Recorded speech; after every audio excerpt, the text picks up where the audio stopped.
निकुंज विवाह महोत्सव में जहां केवल सखियां श्री प्रिया प्रियतम को निकुंज में ले जा करके, एकांत में ले जा करके सखियों के मन में आई कि सुंदर ब्याह रचना चाहिए, और सब सखियों ने मिलकर के, ललिता, विशाखा, इंदुलेखा, चंपकलता आदि सब सखियों ने श्री प्रिया प्रियतम का विवाह किया। वो निकुंज विवाह उत्सव है।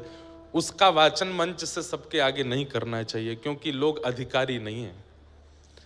आजकल का सिनेमा देखने वाले और आजकल के व्यवहारिक जीवन में इतनी दूषित स्थिति के संबंधों को देखने वाले लोग प्रिया प्रियतम के मंगल पवित्र संबंध को इतने भाव से समझ नहीं पाएंगे। इसलिए फिर व्रज विवाह उत्सव का वर्णन किया जाता है। कई ग्रंथ शास्त्रों में ठाकुर जी के प्रिया जी के संग विवाह का सुंदर वर्णन किया गया है, जिसमें विशेष रूप से ब्रह्म वैवर्त पुराण आदि ग्रंथों में और व्रज के साहित्यों में तो इतना है कि बस आप राधा वल्लभी परंपरा में अगर चले गए तो वहां तो रोज ब्याही होते रहे ठाकुर जी को। रोज श्री राधा वल्लभ लाल जी सेहरा पहन के बैठे रहते हैं। बाहर ही मंदिर के लिखा होगा आज ठाकुर जी का ब्याहुला है। रोज ठाकुर जी का ब्याह होता है। राधा वल्लभ जी में तो वहां ठाकुर जी को वही सुख है। क्यों? क्योंकि राधा वल्लभी परंपरा में जितने भी अनुयायी हैं या जो भी राधा वल्लभी परंपरा का अनुशीलन करते हैं वो सब सहचरी हो जाते हैं, और सहचरियों का यही सुख है कि श्री प्रिया प्रियतम की जोड़ी बनी रहे।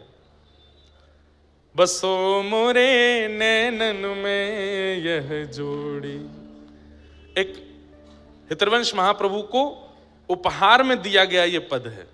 प्राचीन काल में जब आचार्य चरण विराजमान थे धराधाम पर, हितरवंश महाप्रभु, श्री गोपाल भट्ट गोस्वामी जी, रूप सनातन गोस्वामी जी, श्रीमद वल्लभाचार्य जी, गोसाई श्री विठलनाथ जी, स्वामी श्री हरदास जी, श्री रामानुज आचार्य जी, सटकोप स्वामी जी आदि आदि, ये सब आचार्य जब धराधाम पर थे तो ये अपने ठाकुर का जब उत्सव करते थे तो बाकी के आचार्य उपहार में मेवा, काजू, पिस्ता, बादाम, फल की डलिया ये नहीं लेके जाते थे। उनके ठाकुर जी के लिए पद लिख करके लेके जाते थे और उस पद को भेंट रूप में प्रदान करते थे। तो ऐसे अनेक पद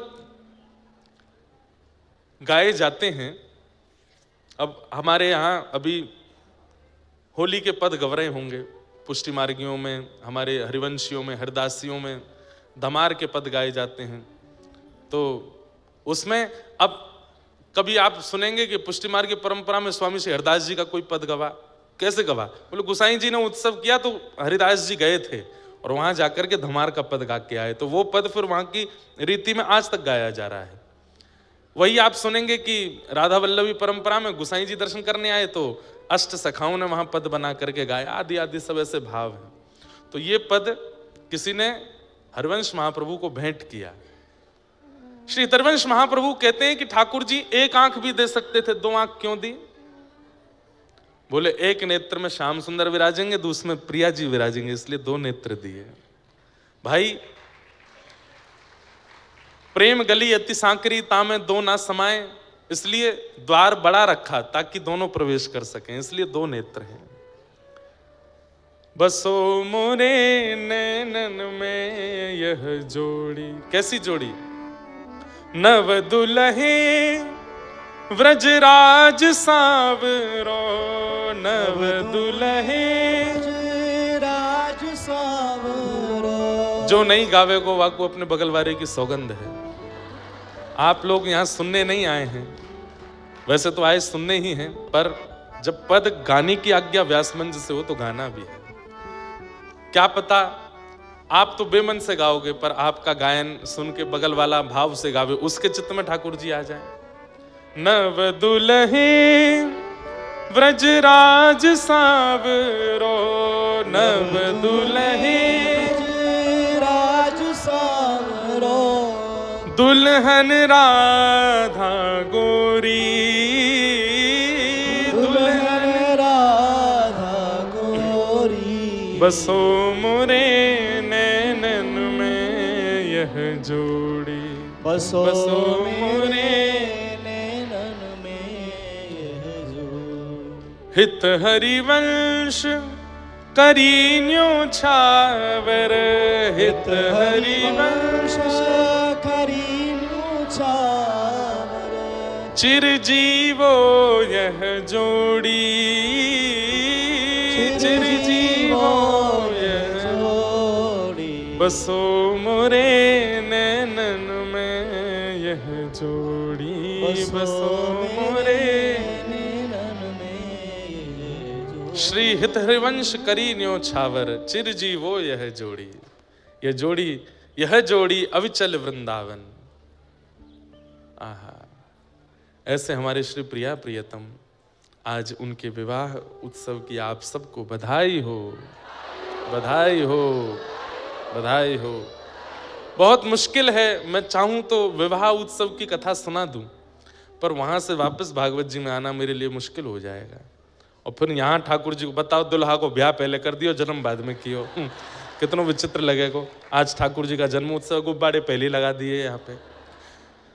मैं कहा ना कि मैं सोच समझ विचार के कथा नहीं करता, माहौल परिस्थिति तरंगें जो बुलवाती हैं हम बोल देते हैं। अब यहाँ तरंगें तो नंद घरानंद वाली हो रही हैं, तो दुल्हा कैसे बनाए ठाकुर जी को। और आज फुलेरा दोज है, तो अभी अभी हमारे राधा गिरधर लाल को ब्याह भयो है, तो आज घर में भी श्री राधा गिरधर लाल जी बड़े आनंद से विराज रहे हैं। अभी अभी युगल भय हैं वे भी, तो वो भी तरंगें चल रही हैं। लेकिन इसलिए मैंने गीत गोविंद के बाद एक ब्याह का, ब्याहुला का पद गा दिया, ताकि वो जो मन में उचंग उठ रही है वो विश्राम ले ले। नहीं तो ब्याहुला नैमिषारण्य में हो जाए तो यहाँ के सब वृक्ष नृत्य करने लगेंगे, सब ऋषि प्रकट हो जाएंगे। कहाँ विरक्ति वैराग्य की भूमि है, ये रस की भूमि बन जाएगी। और वैसे तो रस यहीं से प्रकट हुआ है, यहीं सारी कथाएं सुनाई गई हैं, ये कथा की भूमि है। देखो, कोई तप की भूमि है, कोई स्नान की भूमि है, कोई पुण्य की भूमि है, कोई प्रसाद की भूमि है, कोई दर्शन की भूमि है, परंतु नैमिषारण्य कथा की भूमि है। यहाँ कथा ही होती है, ये कथा की ही भूमि है, यहाँ कथा की ही प्रधानता है। कथा का आसन ही यही है, कथा का पंडाल ही यही है, मंडप ही यही है नैमिषारण्य। तो ब्याहुला है, बीच में कोई तरंग आएगी तो कुछ ना कुछ भाव सुनाते रहेंगे। बाकी आइए हम लोग अपने क्रम में प्रवेश करें, खूब विश्राम की ओर, ठाकुर जी के उत्सव की ओर हमें चलना है। नंदोत्सव आज करना है, द्वितीय स्कंद से कथा शुरू करनी है, बहुत कथा क्रम है, सबको थोड़ा थोड़ा स्पर्श करते हुए चलेंगे। चरणों में बैठे हैं परीक्षित जी महाराज और निवेदन कर रहे हैं, अतः पृच्छामि संसिद्धिं योगिनां परमं गुरुं पुरुषस्येह यत् कार्यं म्रियमाणस्य सर्वथा। मेरा प्रश्न है भगवान आपके चरणों में, क्या जिसके जीवन के शेष दिन कुछ ही बचे हैं, उसको अपनी मुक्ति के लिए क्या करना चाहिए? जिसके जीवन के बहुत कम दिन बचे हैं, उसको अपनी मुक्ति के लिए क्या करना चाहिए? बंधुओं, बहुत ध्यान से सुनिएगा सब लोग, हम सबके शेष ही दिन बचे हैं।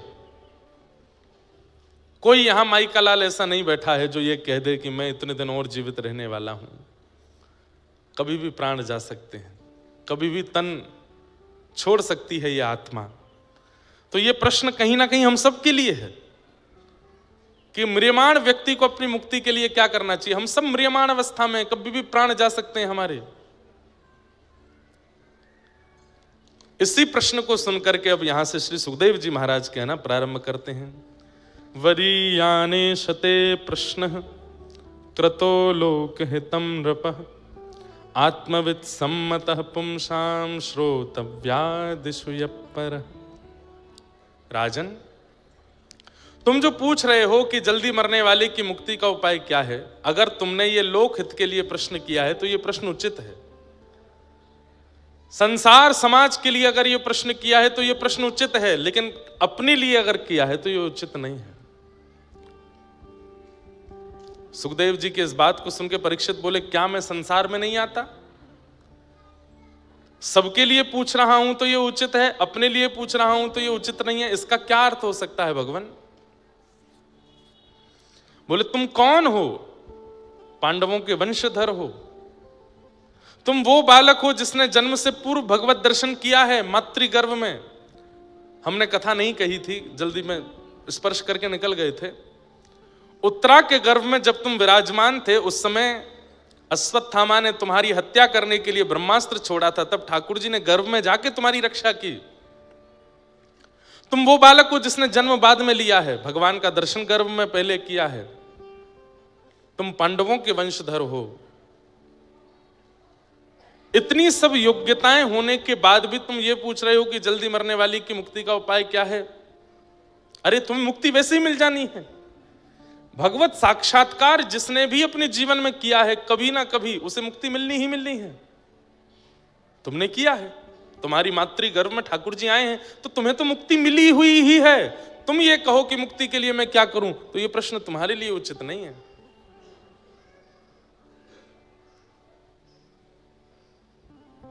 दूसरी बात, मुक्ति सबको मिली है। पूतना को भी मिली, अघासुर को भी मिली, बकासुर को भी मिली, कंस को भी मिली, रावण को भी मिली, कुंभकर्ण को भी मिली, इन सब राक्षसों को भी मिली जिन्होंने भगवान को खूब अपशब्द कहे। और वही मुक्ति राधे कृष्ण कृष्ण कृष्ण राधे गाने वाले हम आप सबको भी मिल जाए, तो हम में और राक्षसों में अंतर क्या है? भाई श्रेणी में थोड़ा अंतर तो हो। सब लोग इधर देखिए, ध्यान से सुनिए कथा। हमने पूरा जीवन निकाल दिया। आज नैमिषारण्य में कथा हो रही है। कितने लोग ऐसे हैं बेचारे, सुबह झूठ बोल के घर से निकलते होंगे। जो लोग यहाँ 7 दिन रुकने आए हैं उनकी बात तो नहीं है, पर कई लोग ऐसे हैं जो दौड़ भाग करके सीतापुर से आ रहे हैं, हरदोई से आ रहे हैं, लखनऊ से आ रहे हैं, कानपुर से आ रहे हैं। उस सुबह कुछ ना कुछ बहाने बना के जाते होंगे। कथा सुनने के बात नहीं कहते, उनको कुछ और कह के निकलते होंगे। वो यहाँ आके कथा सुन रहे हैं। आपका परिश्रम व्यर्थ हो जाएगा यदि इतना सब कुछ प्रयास करके कथा सुनी, उसके बाद मुक्ति मिली, और मुक्ति मिलते ही जैसे ही आप वैकुंठ पहुंचे तब आपने क्या देखा? अरे पूरा जीवन निकाल दिया, चप्पल घिस गई हमारी, कंठ अवरुद्ध हो गया, कीर्तन गाते गाते इतनी भागदौड़ करी, इतना परिश्रम किया भगवत प्राप्ति के लिए, और मिला क्या? पूतना के बगल वाला आसन। वहीं पूतना भी बैठी है, वहीं कंस भी बैठा है, वहीं अघासुर बकासुर धनुकासुर सब बैठे हैं। अरे जब वैकुंठ प्राप्ति होनी ही थी तो हम भी पूतना की तरह ही उधमी बन के प्राप्त कर लेते। हम भी अब तो भाव को भाव अनखालसु नाम जपत मंगल दिश। भगवान नाम कैसा है? ध्यान से सुनिएगा। अग्नि, अग्नि को बहुत मनाओ। अरे अग्नि तू बड़ी प्यारी है, मैं तुझको घी पिलाऊंगा, मैं तुझको ये खिलाऊंगा, तू मुझको जलाना नहीं। अग्नि के पास हाथ ले जाओ, क्या होगा? कितनी भी प्रार्थना करियो नहीं जलाएगी, जलाएगी। और भले ही आप अग्नि को 1000 गाली दे दो, तब छुओ तब भी जलाएगी। ऐसी भगवान नाम है, भाव से जपो चाहे बिना भाव के जपो, वो अपना प्रभाव तो करेगा, उसका प्रभाव तो होगा। वो अपना स्पर्श से जो गतिविधि नाम से होती है वो होगी ही होगी।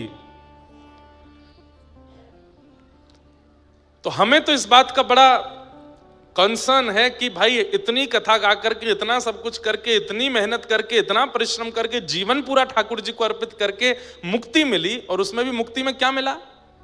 वही स्थान मिल गया जो सब राक्षसों को भी मिला है। तो फिर हम में और उनमें अंतर क्या है? ये सब बातें श्री सुखदेव जी महाराज परीक्षित को समझा रहे हैं। बोले मुक्ति प्राप्त करना बड़ी बात नहीं है, अंते नारायण स्मृति। जीवन भर तुमने भले कितना भी पाप किया हो, लेकिन अंतिम श्वास निकलते समय गलती से भी बोल दिया हे हरि नारायण गोविंद मधुसूदन। अजामिल की कथा सुनिए। छोटे पुत्र का नाम नारायण था।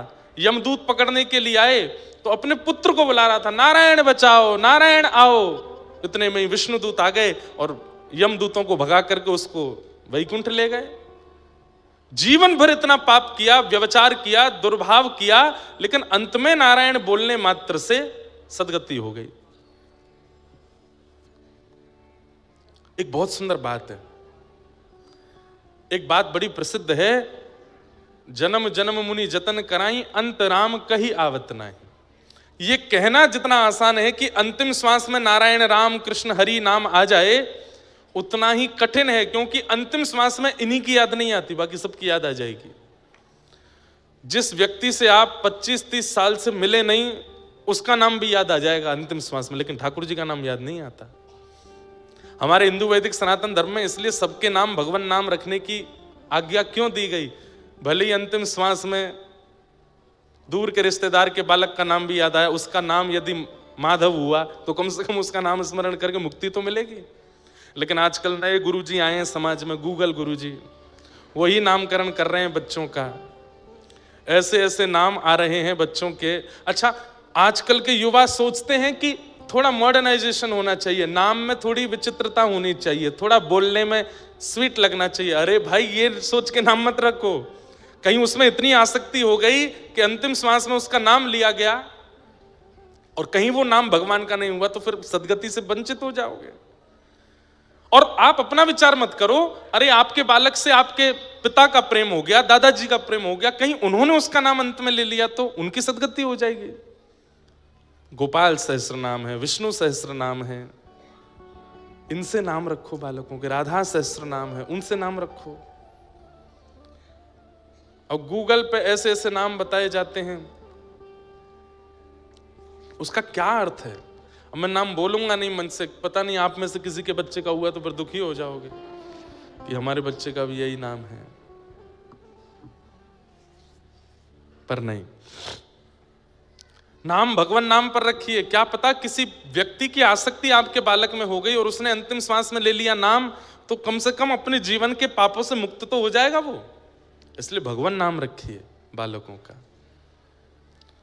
वैसे अभी गूगल गुरुजी ने नाम धरे हैं, पूर्व समय में भी कई बड़े बुजुर्गों के नाम भी बड़े अलग होते थे। अब मिश्री देवी, जिनका नाम मिश्री है, उसका नाम कोई बोले अंतिम श्वास में तो कैसे मुक्ति मिले? मिश्री देवी बोल के कोई मरा होगा तो अगले जन्म में मक्खी ही बना होगा, ताकि मिश्री पे ही भिन बनावे। अंते अंते यामती सा गति, अंत में जो सोच के मरते हैं वही मिलता है। और किसी का नाम है पिंकी,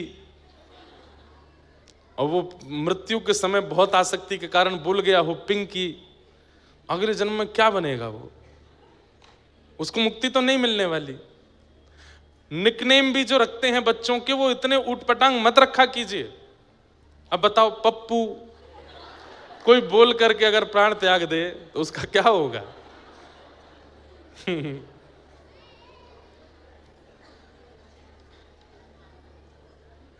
बहुत ऊंची बात है। इसलिए भैया नाम बहुत सोच समझ के रखो। बट डन क्या नाम है? अब कोई प्राण त्याग दे इस बात को बोलते छुट्टन। नाम ऐसे रखिए जो भगवत संबंधी हो। निकनेम भी बच्चों के रखने हैं तो जैसे यशोदा मैया ने रखे हैं, कान्हा रखा, कनुआ रखा, गोविंद रखा, गोपाल रखा, ऐसे नाम रखो ताकि उस नाम का, अरे भाई जितनी बार आप उस व्यक्ति को बुलाते हैं उतनी बार भी आपका नाम गिनती होता है। भाव कुभाव अनकालसहु नाम जपत मंगल दिश दशहु, नाम जपने से मंगल होगा। अब आप किसी व्यक्ति को बार बार बुलाते हैं, उसका नाम बार बार बोलते हैं तो उतना नाम भी तो काउंट होता है, उस नाम का भी तो प्रभाव होगा आपके ऊपर। नाम बहुत सोच समझ के रखिए, नाम बहुत सोच समझ के रखिए। तो क्या बता रहा था मैं? हाँ, अंते नारायण स्मृति, उससे भी मुक्ति मिल जाती है। अंत में कोई भगवान नाम ले ले तो मुक्ति निश्चित है। परीक्षित, मुक्ति प्राप्त करने के लिए 7 दिन की आवश्यकता नहीं होती। तुम कभी यह विचार नहीं करोगे कि एक ब्राह्मण बालक ने तुमको 7 दिन में मरने का श्राप क्यों दिया? उसने ऐसा क्यों नहीं किया कि उसने तुरंत हाथ में जल लेकर के कह दिया हो अभी अगले 7 मिनट में तक्षक सर्प डस दे और मृत्यु हो जाए राजा परीक्षित की। उसने 7 दिन क्यों दिए तुमको? कभी विचार नहीं करोगे इस बात का? ये सारी कड़ियां जुड़ी हुई हैं राजा परीक्षित। भगवान किसी के प्राणों की रक्षा कर रहे हैं, इसका मतलब ठाकुर जी उससे उम्मीद रखते हैं। ऐसे ही किसी को जीवित नहीं रखा जाता पृथ्वी पर। हर दिन मृत्यु तांडव करती है, हर दिन हर क्षण एक व्यक्ति 2 व्यक्ति मरते हैं, हर सेकंड में 2 लोगों की मृत्यु हो रही है। उस मृत्यु की गणना में हम इतने विलंब से क्यों आ रहे हैं? ताकि उतना समय ठाकुर जी हमको दे रहे हैं। भाई कोई एग्जाम दे रहा है बच्चा, टाइम ओवर हो गया, उसके बाद टीचर लेने के लिए आता, बच्चा रिक्वेस्ट करता है 5 मिनट और दे दो। टीचर अगर दे देता है इसका मतलब वो टीचर चाहता है कि तुम पास हो जाओ, तुम अच्छा कर लो, तुम अपने इस क्लास को निकाल के आगे पहुंच जाओ। हम सब वही बच्चे हैं जिनको ठाकुर जी ने समय दे दिया है। हम सब वही बालक हैं कि ठाकुर जी, हमने कह दिया ठाकुर जी बस 50 साल और ठाकुर जी कह रहे हैं दे रहा हूं, अब तू निकल के दिखा इससे। लेकिन उस 50 साल में भी वही विषय भोग विलास, उल्टे सीधे सारे छल कर्म। अरे हम पूर्व के किए हुए कर्मों का हिसाब बराबर करने आए हैं इस जन्म में। पूर्व का तो हिसाब बराबर किया नहीं, इस साल का नया हिसाब बना लेते हैं।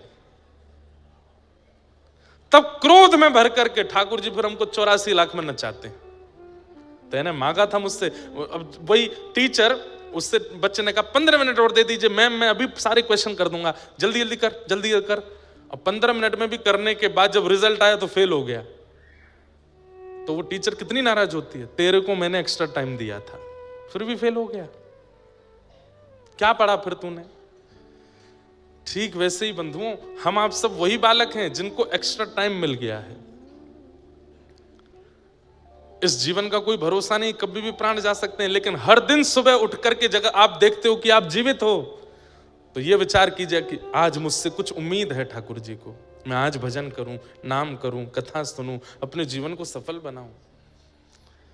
तो मुक्ति प्राप्त करने के लिए बहुत समय की आवश्यकता होना आवश्यक नहीं है। राजा परीक्षित, अंतिम घड़ी में, अंतिम क्षण में भी यदि नाम सुना दिया जाए तो भी मुक्ति मिल जाती है। 7 दिन बचे, खाओ पियो करो आनंद, 7वां दिन जब आएगा तब मैं आ जाऊंगा और तुम्हारे प्राण निकल रहे होंगे, उस समय तुम्हारे कान में कह दूंगा श्री कृष्ण गोविंद हरे मुरारे, हे नाथ नारायण वासुदेव, प्राण छोड़ देना, मुक्ति मिल जाएगी तुमको। तुम मुक्ति की कामना कर रहे हो और फिर ऊपर से 7 दिन बता रहे हो, इतनी योजनाएं करने की आवश्यकता नहीं है। मुक्ति के लिए 1 सेकंड काफी है, पर 7 दिन मिले हैं, इसका क्या करोगे? राजा परीक्षित बोले, मैं चरणों में प्रणाम करके कहता हूं, मुझे बताइए मैं क्या करूं? बोले राजन, मुक्ति एक क्षण में मिलती है, भक्ति प्राप्त करने में थोड़ा समय लगता है। तुम याचना करो कि 7 दिन में तुम भक्ति सुनो और भक्ति सुन के भक्त बन जाओ, भक्त बन जाओ। राजा परीक्षित बोले, मैं भक्त बनूंगा 7वें दिन और फिर उसके बाद मेरी मृत्यु हो जानी है, मुक्ति मिल जाएगी, तो फिर इससे फायदा क्या होगा? बोले बहुत बड़ा फायदा है। बोले क्यों? मुक्ति का मतलब मृत्यु के बाद भगवान का दर्शन और भक्ति का मतलब जीते जी भगवान का दर्शन। तुम 7 दिन बाद वैकुंठ में ठाकुर जी को देखने की योजना बना रहे हो और मैं चाहता हूं कि तुम्हारी अंतिम श्वास निकले उससे पहले तुमको ठाकुर जी का दर्शन हो जाए। भक्ति में वो सामर्थ्य है कि वो जीवित अवस्था में भगवत दर्शन कराती है। हमारे ठाकुर जी की जहां ब्याहुला हुआ गिरधर लाल जी का, तो जो श्री जी के पक्ष के जो परिवार था वो सामान्य परिवार नहीं है। जयपुर के सरस कुंज के आचार्य चरण, उनकी श्री जी उनके भाव से ब्याह हुआ। श्री अलवेली माधुरी शरण जी महाराज, उनके परंपरा के कई पद में गाता हूं, सरस माधुरी जी के। कल मैंने एक गजल भी गाई थी, सदगुरु शरण में सभी फल मिलेंगे, गुरु मिल गए तो युगल भी में। हर साल हमने एक भक्तमाल की कथा उनके यहां करने का नियम लिया है, भक्तमाल में वहीं करता हूं। उनकी ही परंपरा में एक याकूब हसन, मोहम्मद याकूब करके एक भक्त हुए, उन्हीं की परंपरा में पूर्व में। उनका नाम श्री सरस माधुरी जी ने रखा था सनम। क्या नाम रखा था? वैसे तो उनका नाम कुछ और, दीक्षा के बाद नाम बदल देते हैं ना, शिष्य का एक नाम भगवत संबंधी नाम रखते हैं। जैसे हमारी परंपरा में जब दीक्षा होती है तो गोवर्धन रामानुज दास या फिर यमुना रामानुज दासी, इन भावों से नामकरण होता है। तो मोहम्मद याकूब, राजस्थान में एक स्थान है अलवर, वहां के एक प्रोफेसर के बेटे थे मोहम्मद याकूब, और इनके जो पिताजी थे वो अजमेर में एक हॉस्पिटल में उनकी नौकरी लग गई थी। बहुत ध्यान से सुनिएगा, भक्ति की सामर्थ्य देखिए।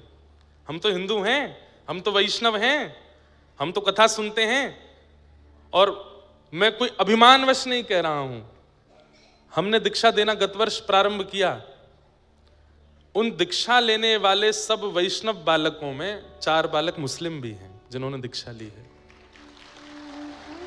जब दीक्षा लेने के लिए आते तो मैं पहले पूर्व का नाम पूछता हूं कि आपका नाम क्या है, तो नाम बताते हैं, और नाम के बाद फिर उस नाम से जो प्रेरणा मिलती है वो नाम गुरु प्रदत्त नाम उनकी शरणागति में रखते हैं। दिल्ली की बात थी, एक बालक आया, उसको दीक्षा दी। तो हमारे दीक्षा में पंच संस्कार होते हैं। पंच संस्कार में पहले तप्त मुद्रा दी जाती है, शंख चक्र, उसके बाद तिलक दिया जाता है, उसके बाद मंत्र दिया जाता है और फिर नाम दिया जाता है। तो मुद्रा देने के बाद हमने पूछा तुम्हारा नाम क्या है? नेत्र सजल हो गए। मैंने क्या हुआ? बोले आप छोड़ तो नहीं देंगे। मैंने कहा क्यों छोड़ूंगा, नाम बताओ। आप मुझे मना तो नहीं कर देंगे? मैंने कहा मैं नहीं करूंगा, नाम तो बताओ। तो फिर उसने अपना नाम, कुछ अली करके नाम था, नाम बताया।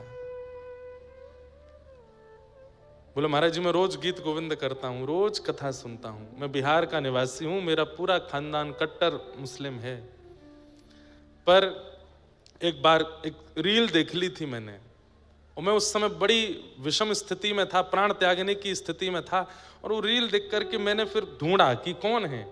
फिर मैंने उसके बाद कथा सुनी। मैं पिछले 2 साल से पूरी कथा सुनता हूँ। मुझसे आप गीत गोविंद सुन लीजिए, मुझसे आप नारायण कवच सुन लीजिए, गीत गोपी गीत सुन लीजिए, मुझे सब याद है। घर वालों से छुप छुप के सब करता हूँ। मेरी माँ मेरी सहायक है। मैंने उन्हें बताया कि मैं दीक्षा लेने वाला हूँ, हिंदुओं के गुरु जी से दीक्षा ले रहा हूँ। तो महाराज जी एक मेरे ऊपर कृपा है भगवान की, क्या मेरा पूरा खानदान गरीब है, बस मैं कमाने वाला हूँ, इसलिए कोई उंगली नहीं उठा रहा है मुझ पर, तो इसलिए मैं दीक्षा लेने आया हूँ। उसका हमने नाम रखा गिरधर प्रिय रामानुजदास। और मांस मदिरा बहुत दूर की बात है, प्याज लहसुन भी नहीं खाते वो। और जिस दिन से दीक्षा ली हमसे मिले भी नहीं है। बोले कि जब कुछ प्राप्त कर लूंगा तब आऊंगा आपके पास, आपको निराश नहीं करूंगा। आपने शरणागति की है तो आपको कुछ सुनाने के लिए या कुछ अनुभव करके ही आपके पास आऊंगा, तब तक मुख नहीं दिखाऊंगा आपको। मैंने कहा जय हो भैया। तो मोहम्मद याकूब अलवर में रहते थे, उनका चरित्र है पूरा। पिताजी एक हॉस्पिटल के हेड बन गए थे अजमेर में, तो पिताजी ज्यादातर अजमेर रहते थे, कभी कभी अलवर आते थे।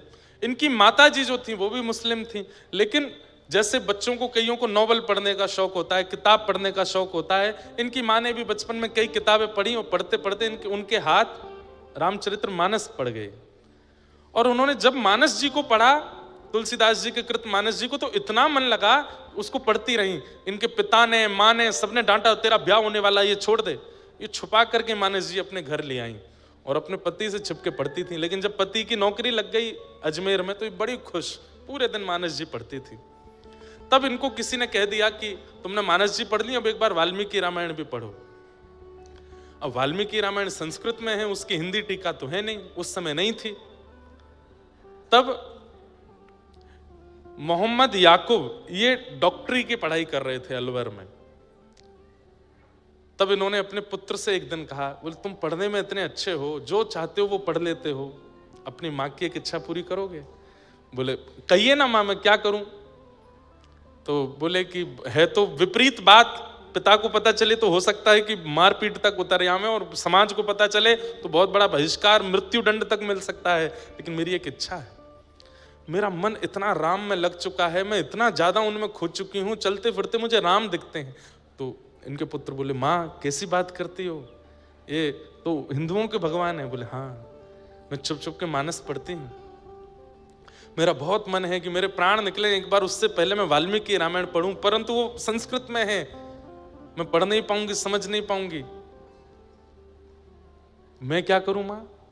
बोले तुम पढ़ने में बहुत अच्छे हो, तुम जल्दी जल्दी याद कर लेते हो, तुम संस्कृत पढ़ लो, और संस्कृत की विद्या अध्ययन करके, संस्कृत सीख करके तुम मुझे वाल्मीकि रामायण रात में छुप करके कमरे में बैठ के सुनाओ, जब जब पिता नहीं रहेंगे तो मैं वाल्मीकि रामायण सुनूं, मेरी एक अंतिम इच्छा है। तो मोहम्मद याकूब बोले, माँ मुझे पढ़ाएगा कौन संस्कृत? पूरे नगर के ब्राह्मणों के पास गए, सबने कहा तुम मांस मदिरा का सेवन करने वाले हो, मुस्लिम हो, तुमको हम संस्कृत नहीं पढ़ाएंगे।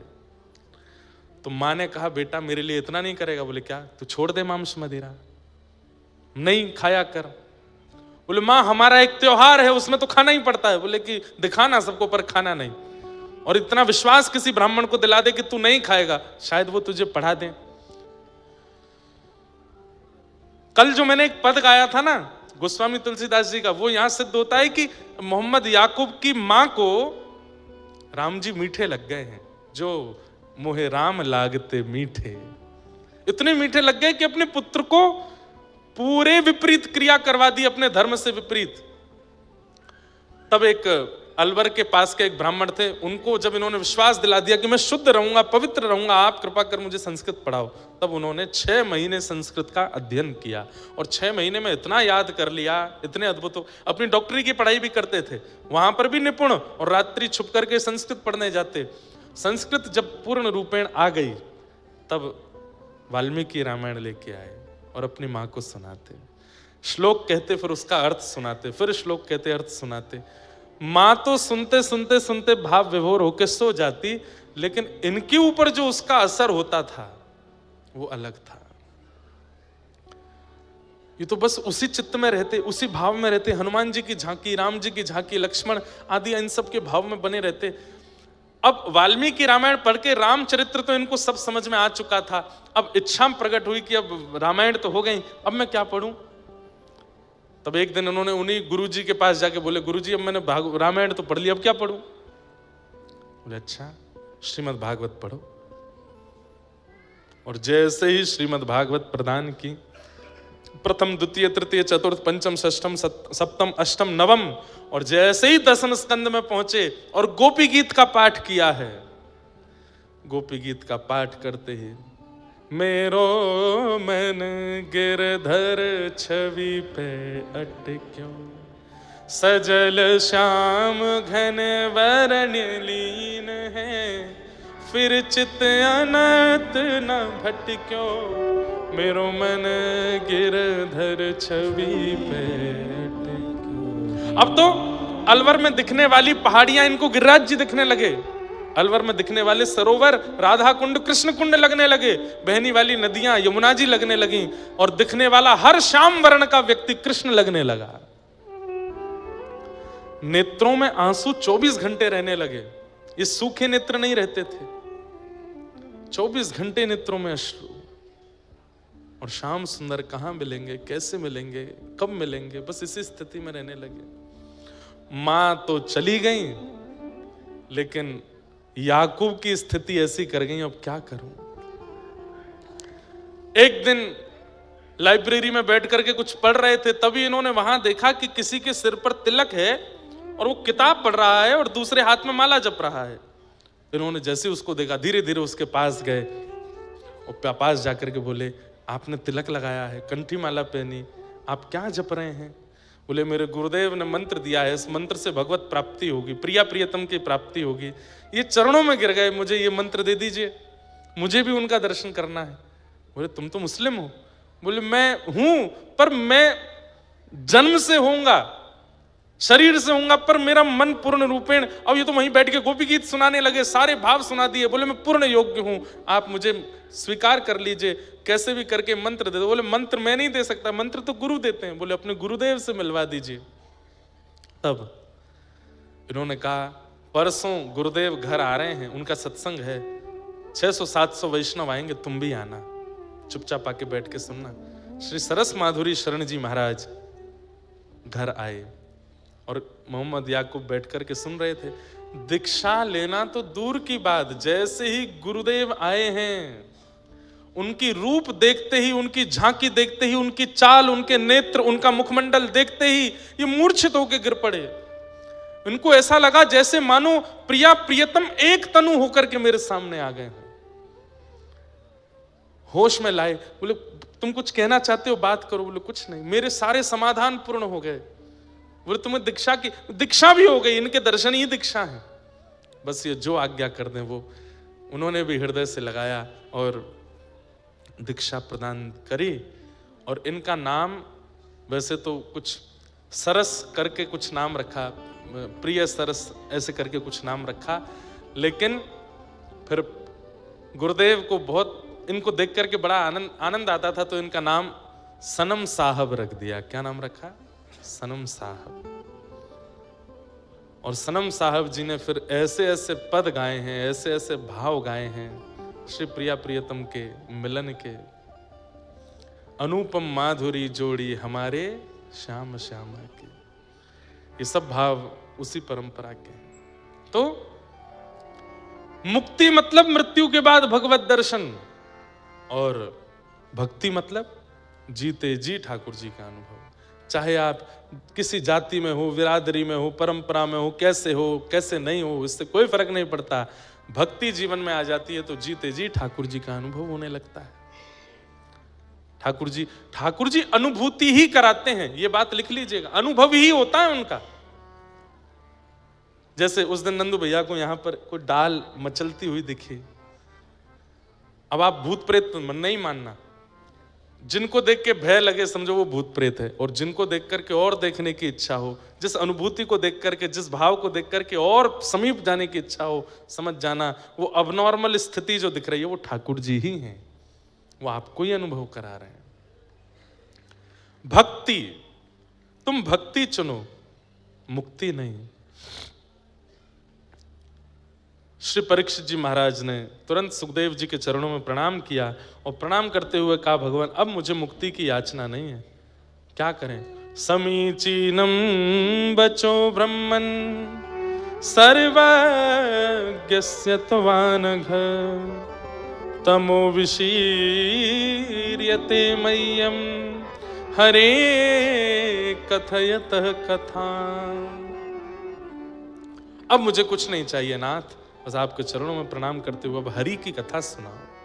मेरी चिंता का विषय अब ये नहीं है कि मृत्यु के बाद मुझे मुक्ति मिले, अब चिंता का ये विषय है कि मेरे प्राण निकले उससे पहले हरि मेरे सामने आ जाए, मैं उनका दर्शन कर लूं, मैं उनका अनुभव कर लूं, बस यही मुझे चाहिए, और कुछ मुझे नहीं चाहिए। श्री सुखदेव जी महाराज ने यही बात जान करके, यही बात समझ करके अब यहां से कथा सुनाना प्रारंभ किया है, कथा सुनाना प्रारंभ किया। सबसे पहले तो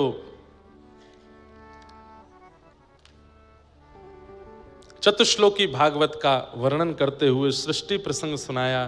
तत्पश्चात उद्धव विदुर मिलन और वहां विदुर जी का मैत्री मुनि के आश्रम पे जाना और मैत्री मुनि के द्वारा श्री उद्धव जी महाराज को, विदुर जी महाराज को कथा श्रवण कराना, सृष्टि का प्रसंग सुनाना, सब सुनाया। तत्पश्चात भगवान के कृपा से पृथ्वी पर प्रथम मानव के रूप में स्वयंभू मनु शत्रुपा आए, जिन्होंने यहाँ नैमिषारण्य में तप भी किया। स्वयंभू मनु शत्रुपा की 3 पुत्री हुई, आकुति, देवहूति, प्रसूति। 2 पुत्र हुए, प्रियव्रत और उत्तानपाद।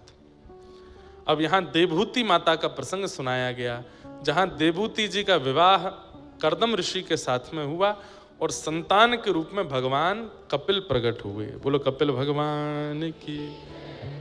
9 पुत्री हुई, 10वें पुत्र के रूप में कपिल भगवान आए।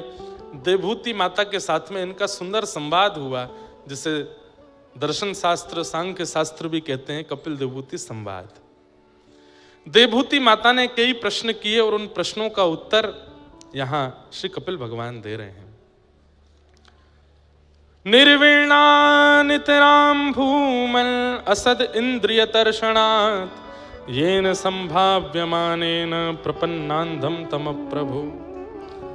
देवहूति माता ने प्रथम प्रश्न किया है, बहुत ध्यान से सुनिएगा। हमारे शरीर में 10 इंद्रियां हैं। कितनी इंद्रियां हैं? 5 ज्ञान इंद्रिय, 5 कर्म इंद्रिय। ज्ञान इंद्रियां उनको कहते हैं जिनसे आपको कुछ अनुभव होता है, कर्म इंद्रियां उनको कहते हैं जिनसे आप कुछ करते हो। सुंदरता का अनुभव आंखों से होता है, प्रथम ज्ञानेंद्रिय। स्वर का अनुभव कानों से होता है, द्वितीय ज्ञानेंद्रिय। स्वाद का अनुभव जीभ से होता है, तृतीय ज्ञानेंद्रिय। सुगंधी का अनुभव नासिका से होता है, चतुर्थ ज्ञानेंद्रिय। सर्दी और गर्मी का अनुभव त्वचा से होता है, 5वीं ज्ञान इंद्रिय। तो आंख, नाक, जीभ, कान और त्वचा, ये ज्ञानेंद्रिय हैं। हाथ, पैर, मुख और 2 उपस्थ गुप्त इंद्रिय, ये 5 कर्मेंद्रियां हैं। ये 10 इंद्रियां हैं। और देवहूति माता यहां क्या प्रश्न कर रही हैं कि हम समस्त इंद्रियों से भोग भोगते हैं, पर भोग भोगते भोगते जीवन निकल जाता है, इच्छाएं पूरी नहीं होती कभी भी। हे नाथ, मैं ऐसा क्या करूं कि मेरी इच्छाएं विश्राम ले लें, मेरी इच्छाएं विराम हो जाएं। इच्छाएं विश्राम होती हैं हमारी? कितनों खवाए लो, जीव कभी मानती नहीं। कितना भी दिखा लो, नेत्र कभी संतुष्ट होते नहीं। कितना भी सुना लो, कानों को शांति मिलती नहीं। कितना भी स्पर्श करा लो, त्वचाएं फिर भी स्पर्श के लिए ही भागती रहती हैं। तो यहां पर प्रश्न यही किया गया कि इन इंद्रियों की इच्छा पूरी करते करते हम नरकगामी होते जा रहे हैं। नाथ, ऐसा कोई उपाय बताओ कि हमारी इंद्रियों की इच्छाएं समाप्त हो जाएं। तब भगवान कपिल उत्तर देते हुए कहते हैं, आहा, चेतः खलवस्य बंधाय मुक्तये चात्मनो मतिं गुणेषु सक्तं बंधाय रतं वा पुंस मुक्तये। बहुत ध्यान से सुनिएगा, इस विषय पर पीएचडी करते हैं लोग। इतना अद्भुत और इतना ज्ञानवर्धक विषय है ये कपिल देवहूति संवाद। कपिल भगवान क्या उत्तर दे रहे हैं? बोले, मैया, आंखों को दोष मत दो, कान को दोष मत दो, नाक को दोष मत दो, जीभ को दोष मत दो, हाथ पैरों को दोष मत दीजिए। तो बोले, इन सबको कंट्रोल करने वाला चित्त है, मन है। जीव की इच्छा नहीं होती मुझे पिज्जा खिलाओ, मन की इच्छा होती है। आपकी जीव की इच्छा हो रही है गोलगप्पा खिलाओ, आपका मन हुआ गोलगप्पा खाना, गोलगप्पा खाना, तभी रसोई घर में जाकर के करेले की सब्जी से रोटी खा लो। तो जीव क्या छोड़ के चली जाएगी? आपको कुछ नहीं कहेगी, अपने आप इच्छा दब जाएगी, पेट भर जाएगा, जीव को एक कसेला स्वाद मिल जाएगा, फिर इच्छा खत्म हो जाएगी। इच्छाएं इंद्रियों की नहीं होती, इच्छा मन की होती है। वही बात यहां भगवान समझा रहे हैं। बोले, मां, इन इंद्रियों को दोष मत दीजिए, इंद्रियां बुरी नहीं है। इंद्रियों से इच्छा प्रकट कराने वाला, इनका स्वामी बनकर के अंदर बैठा है राक्षस, उसका नाम है चित्त। चेतः खलवस्य बंधाय, बंधन का कारण इंद्रियां नहीं है, बंधन का कारण मन है। इसका उदाहरण बताऊं? जब व्यक्ति 80 वर्ष का हो जाता है, आंखों पे पड़ेगा जाला, नाक से बहेगा नाला, लाठी से पड़ेगा पाला, जरा जिंदगानी का, उस समय पर भी इन इंद्रियों की इच्छाएं बहुत होती हैं। जब छोटे छोटे बच्चे गोलगप्पे खाते हैं अपनी अम्मा के सामने, बिना दांत वाली अम्मा का मन तो बहुत होता है, पर वो खा ही नहीं सकती हैं क्योंकि इंद्रियां बलवान नहीं है। इच्छाएं नहीं मरती हैं, हमारी इंद्रियां खत्म हो जाती हैं, पर इच्छाएं तब भी जीवित रहती हैं। अब बड़े बूढ़े लोगों से आप कहो, अब जो बड़े बूढ़े बैठे हैं बुरा नहीं मानना, हाँ, चलोगे मनाली घूमने, बहुत जाड़ा पड़ता है, कैसे जाएंगे? इसका मतलब ये नहीं है कि उनकी इच्छा नहीं, इच्छा तो है, पर शरीर साथ ही नहीं दे रहा है, अब कैसे जाएं? इच्छाएं तो, इच्छा नहीं मरती, इसलिए कहते हैं तृष्णा ना जीर्णा वयमेव जीर्णा।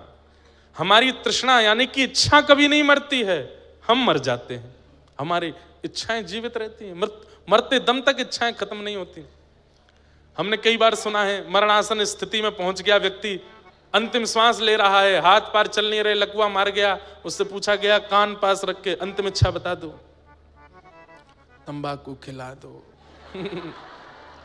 बीड़ी पिला दो अरे भाई, मरने वाले हो तुम,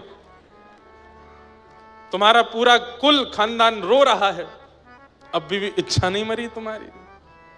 लखनऊ की जलेबी खिला दो, वहां का समोसा ले आओ, एक बार खा लूं फिर मर जाऊं। अरे नहीं, अंतिम इच्छा कैसी हो? राधिका किशोरी संग रमण तुम्हारा, मुझको दिखा दो कभी ऐसा नजारा। राधिका किशोरी संग रमण अभी आप लोगों ने ब्याहुला देखा था गिरधर लाल जी का? किस किसने देखा? ब्याहुला में पहले दिन आप लोगों ने रात्रि के उत्सव में ढाणिन लीला देखी थी। वहां ढाणिन बन के जो आई थी उनका नाम तो मुझे याद नहीं, पर उन्हीं का ये पद है। उन्होंने ही सारे पद लिखे हैं। रमन नाम है उनका, श्री रमन जी। सारे पद वही ढाणी बन के आए थे और श्री किशोरी जी हमारे ठाकुर जी के सामने ढाणिन लीला उन्होंने की थी, लहंगा पहन करके। पर्याप्त इतने पद गाए हैं उन्होंने। चांद सा सलोना मुख लटें घूंघरारी हैं, भोए हैं कटीली आंखें तिरछी कटारे हैं, होया को चंदन सो महके वदन, हो या को नाम है राधा रमन। रमन जी वही ढाणिन बन के आए थे लाल जी की लीला में, और ढाणिन लीला की थी उन्होंने, हमारे संग नाचे भी थे। कैसे उन्हीं का ये पद है। राधिका किशोरी संग रमन तुम्हारा, मुझको दिखा दो कभी ऐसा नजारा। राधिका किशोरी संग रमण तिहारा, मुझको दिखा दो कभी ऐसा नजारा। फिर चाहे मैं मर जाऊं, फिर चाहे मैं मर जाऊं, फिर चाहे मैं मर जाऊं, फिर चाहे मैं कैसे बसा कर नैनन में, छिपा कर नैनन में, बसा कर नैनन में, छिपा कर नैनन में, ओ बसा कर नैनन में, छिपा कर नैनन में, बसा कर नैनन में, छिपा कर नैनन में। ए मनमोहन तुम्हें रिझाऊं, मनमोहन तुम्हें रिझाऊं, ओ तोहे नित नए लाड़ लड़ाऊं, ओ तोहे नित नए लाड़ लड़ाऊं, बसा कर नैनन में, छिपा कर नैनन में, बसा कर नैनन में, छिपा कर। श्री राधा रमण लाल की।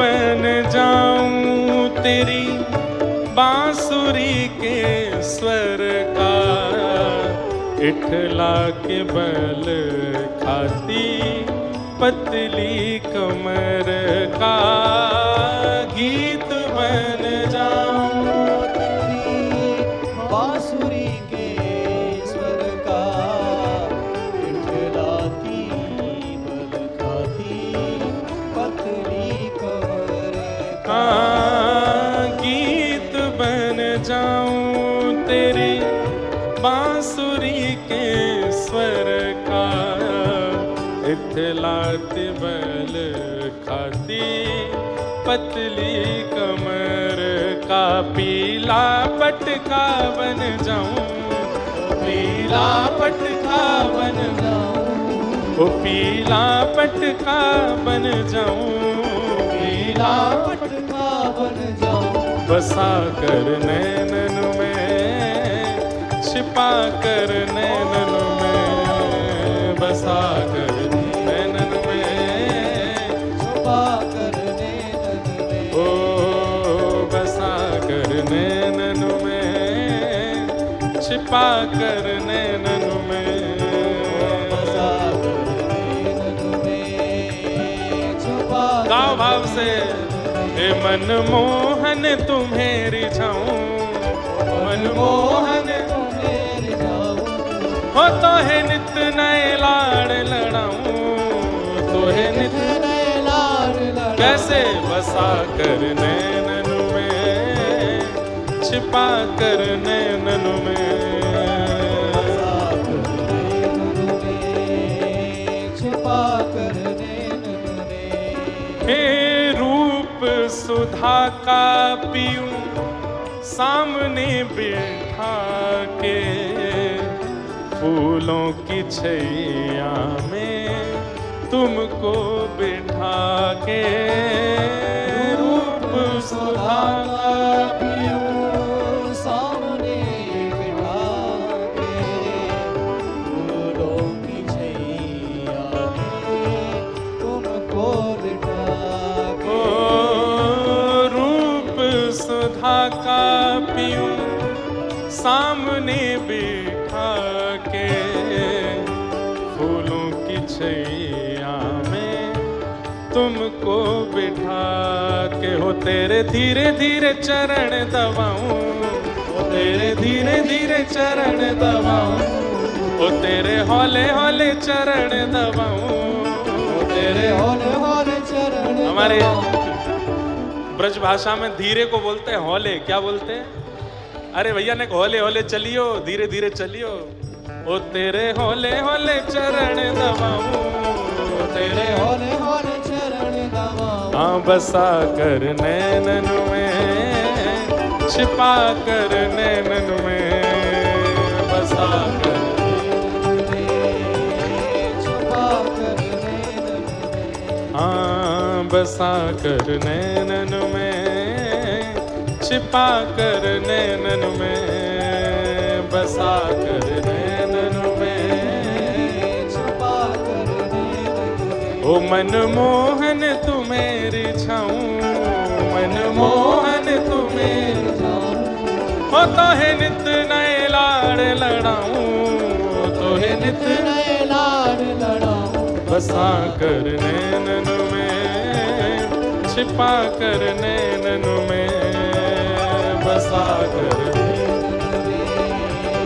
छुपा कर नैनन और में। ये पंक्ति बहुत प्रिय लगती है। घुंघरू बनूं जो तेरी पायल का प्यारे, पल पल चूमा करूं चरण तुम्हारे, घुंघरू बनूं जो तेरी पायल का प्यारे, पल पल चूमा करूं चरण तुम्हारे। ओ घुंघरू बनूं जो तेरी पायल का प्यारे, पल पल चूमा करूं चरण तिहारे, हो तेरे संग संग नाचूं गाऊं, हो तेरे संग संग नाचूं गाऊं, हो तेरे संग संग नाचूं गाऊं, हो तेरे संग संग नाचूं कैसे बसा कर नैनन में, छिपा कर नैनन में, बसा कर नैनन में, छुपा कर नैनन में। ओ बसा कर नैनन में, छिपा कर नैनन में, बसा कर नैनन में, छुपा कर नैनन में। ओ मनमोहन तुम्हें रिझाऊं, मनमोहन तुम्हें रिझाऊं, हो तो है नित नए लाड़ लड़ाऊं, नित नए लाड़ लड़ाऊं, बसा कर नैनन में, छिपा कर नैनन में,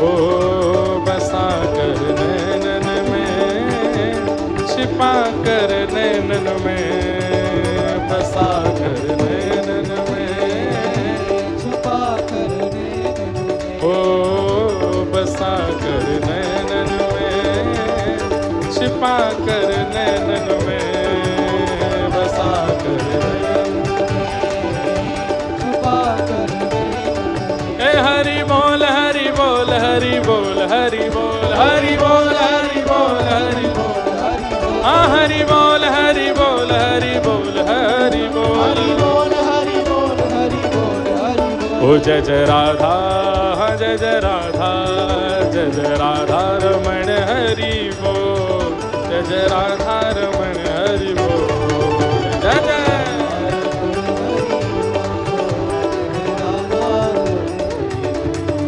ए हरि बोल हरि बोल हरि बोल हरि बोल, हरि बोल हरि बोल हरि बोल हरि बोल। ए मैया तेरे पाँव पड़ूं एक बार हरि बोल, मैया तेरे पाँव पड़ूं एक बार हरि बोल।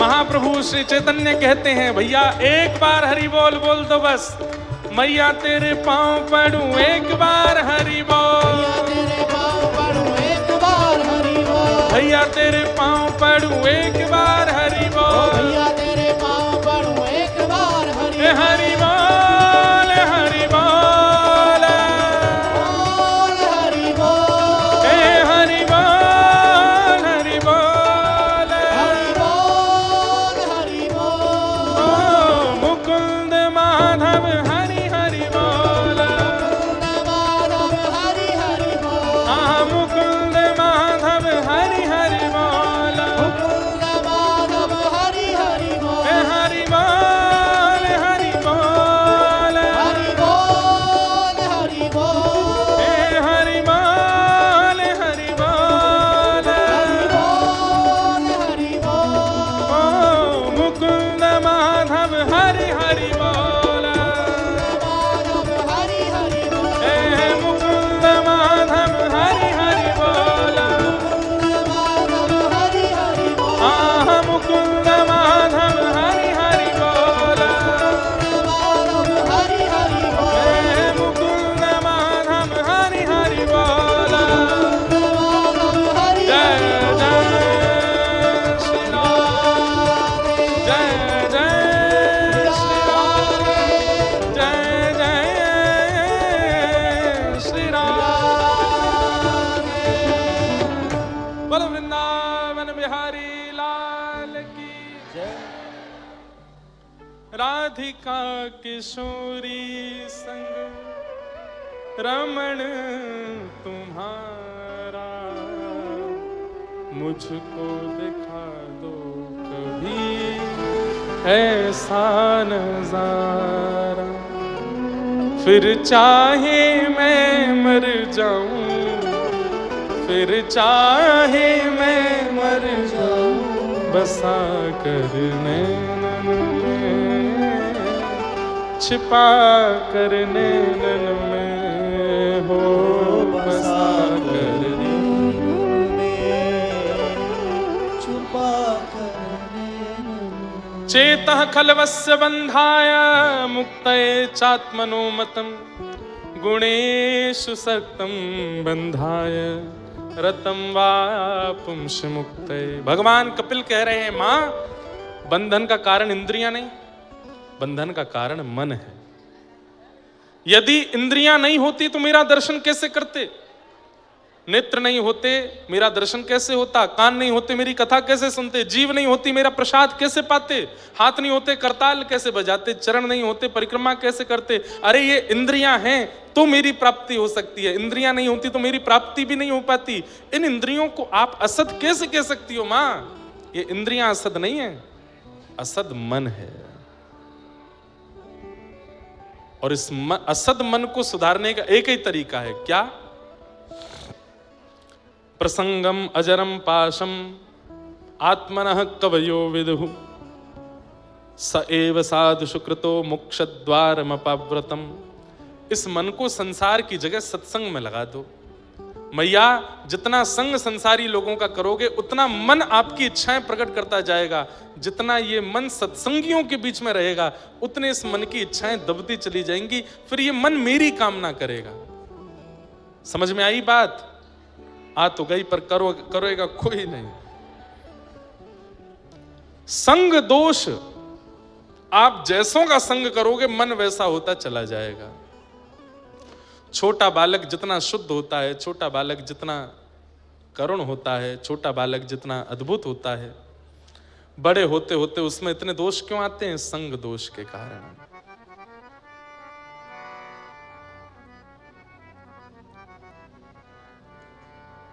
माता जी को मार्ग दे दो जाने का, पहले तो कूद फाद के आगे आएंगी, फिर बीच में जाती हैं। जाना ही नहीं चाहिए बीच में कथा में, जब आगे आके बैठी थी तो बैठ जाओ। हाँ।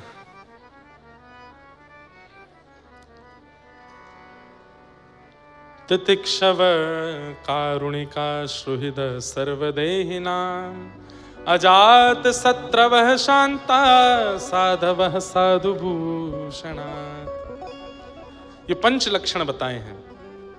ये पंच लक्षण जिसमें हो उसका संग करना चाहिए, भगवान कह रहे हैं। सबसे पहला सहनशीलता, पेशेंस, जो कि आज की तारीख में 99% लोगों में नहीं है। पेशेंस नहीं है। लोग बाग कहते हैं आजकल बच्चों को डिप्रेशन हो जाता है, आजकल बच्चे एंजाइटी के शिकार हो जाते हैं। डिप्रेशन एंजाइटी पहले भी थी, लेकिन पहले लोग इतने ज्यादा बलवान होते थे कि वो जीवन में आई परिस्थिति से लड़ना जानते थे। आजकल के बच्चे जानते ही नहीं है। जैसा चाहते हैं वैसा जब नहीं मिलता है तो परेशान हो जाते हैं।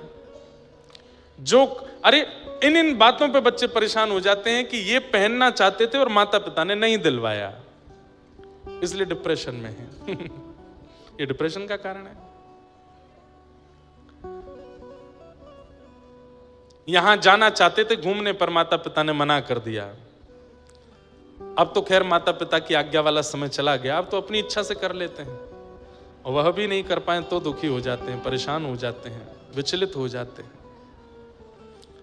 पेशेंस का मतलब सहना ही नहीं होता, पेशेंस इन सब चीजों में लागू होता है। जो हमें चाहिए अगर सहजता से प्राप्त हो तो अच्छा, नहीं प्राप्त हो तो उसके लिए ज्यादा हाय तौबा नहीं मचाना, इसको भी पेशेंस कहते हैं। तितिक्षव पहला लक्षण, तितिक्षु बनिए, सहना सीखिए, थोड़ा सहा कीजिए। और भैया एक बात बोलूं, अगर सहना नहीं आता है तो अभी तो शुरुआत है, संसार में बहुत कुछ सहना पड़ेगा, बहुत कुछ ये संसार देता है। हम व्यासपीठ पे बैठे हैं, हमको केवल माला दक्षिणा मिलती है ना, खूब गालियां भी देते हैं लोग, उल्टी सीधी बातें भी बना देते हैं लोग, जो मन में आता है बोलते हैं, लेकिन सहना सिखा दिया व्यासपीठ ने। इसलिए हमको बहुत माला पहनाने वाले और फोटो खिंचाने वाले मिलते हैं तो अभिमान चित्त में नहीं आता। क्यों? क्योंकि गाली देने वाले लोग भी हैं, उल्टा सीधा बोलने वाले लोग भी हैं, और कई बार माला पहनाने वाले ही गालियां देते हैं। इसलिए ना काहू से दोस्ती, ना काहू से बैर, ना किसी को ज्यादा प्रेम दो, ना किसी से ज्यादा बैर करो। अपना जीवन है, कितना समय है कुछ पता नहीं है, भजन करके निपट लो यहां से।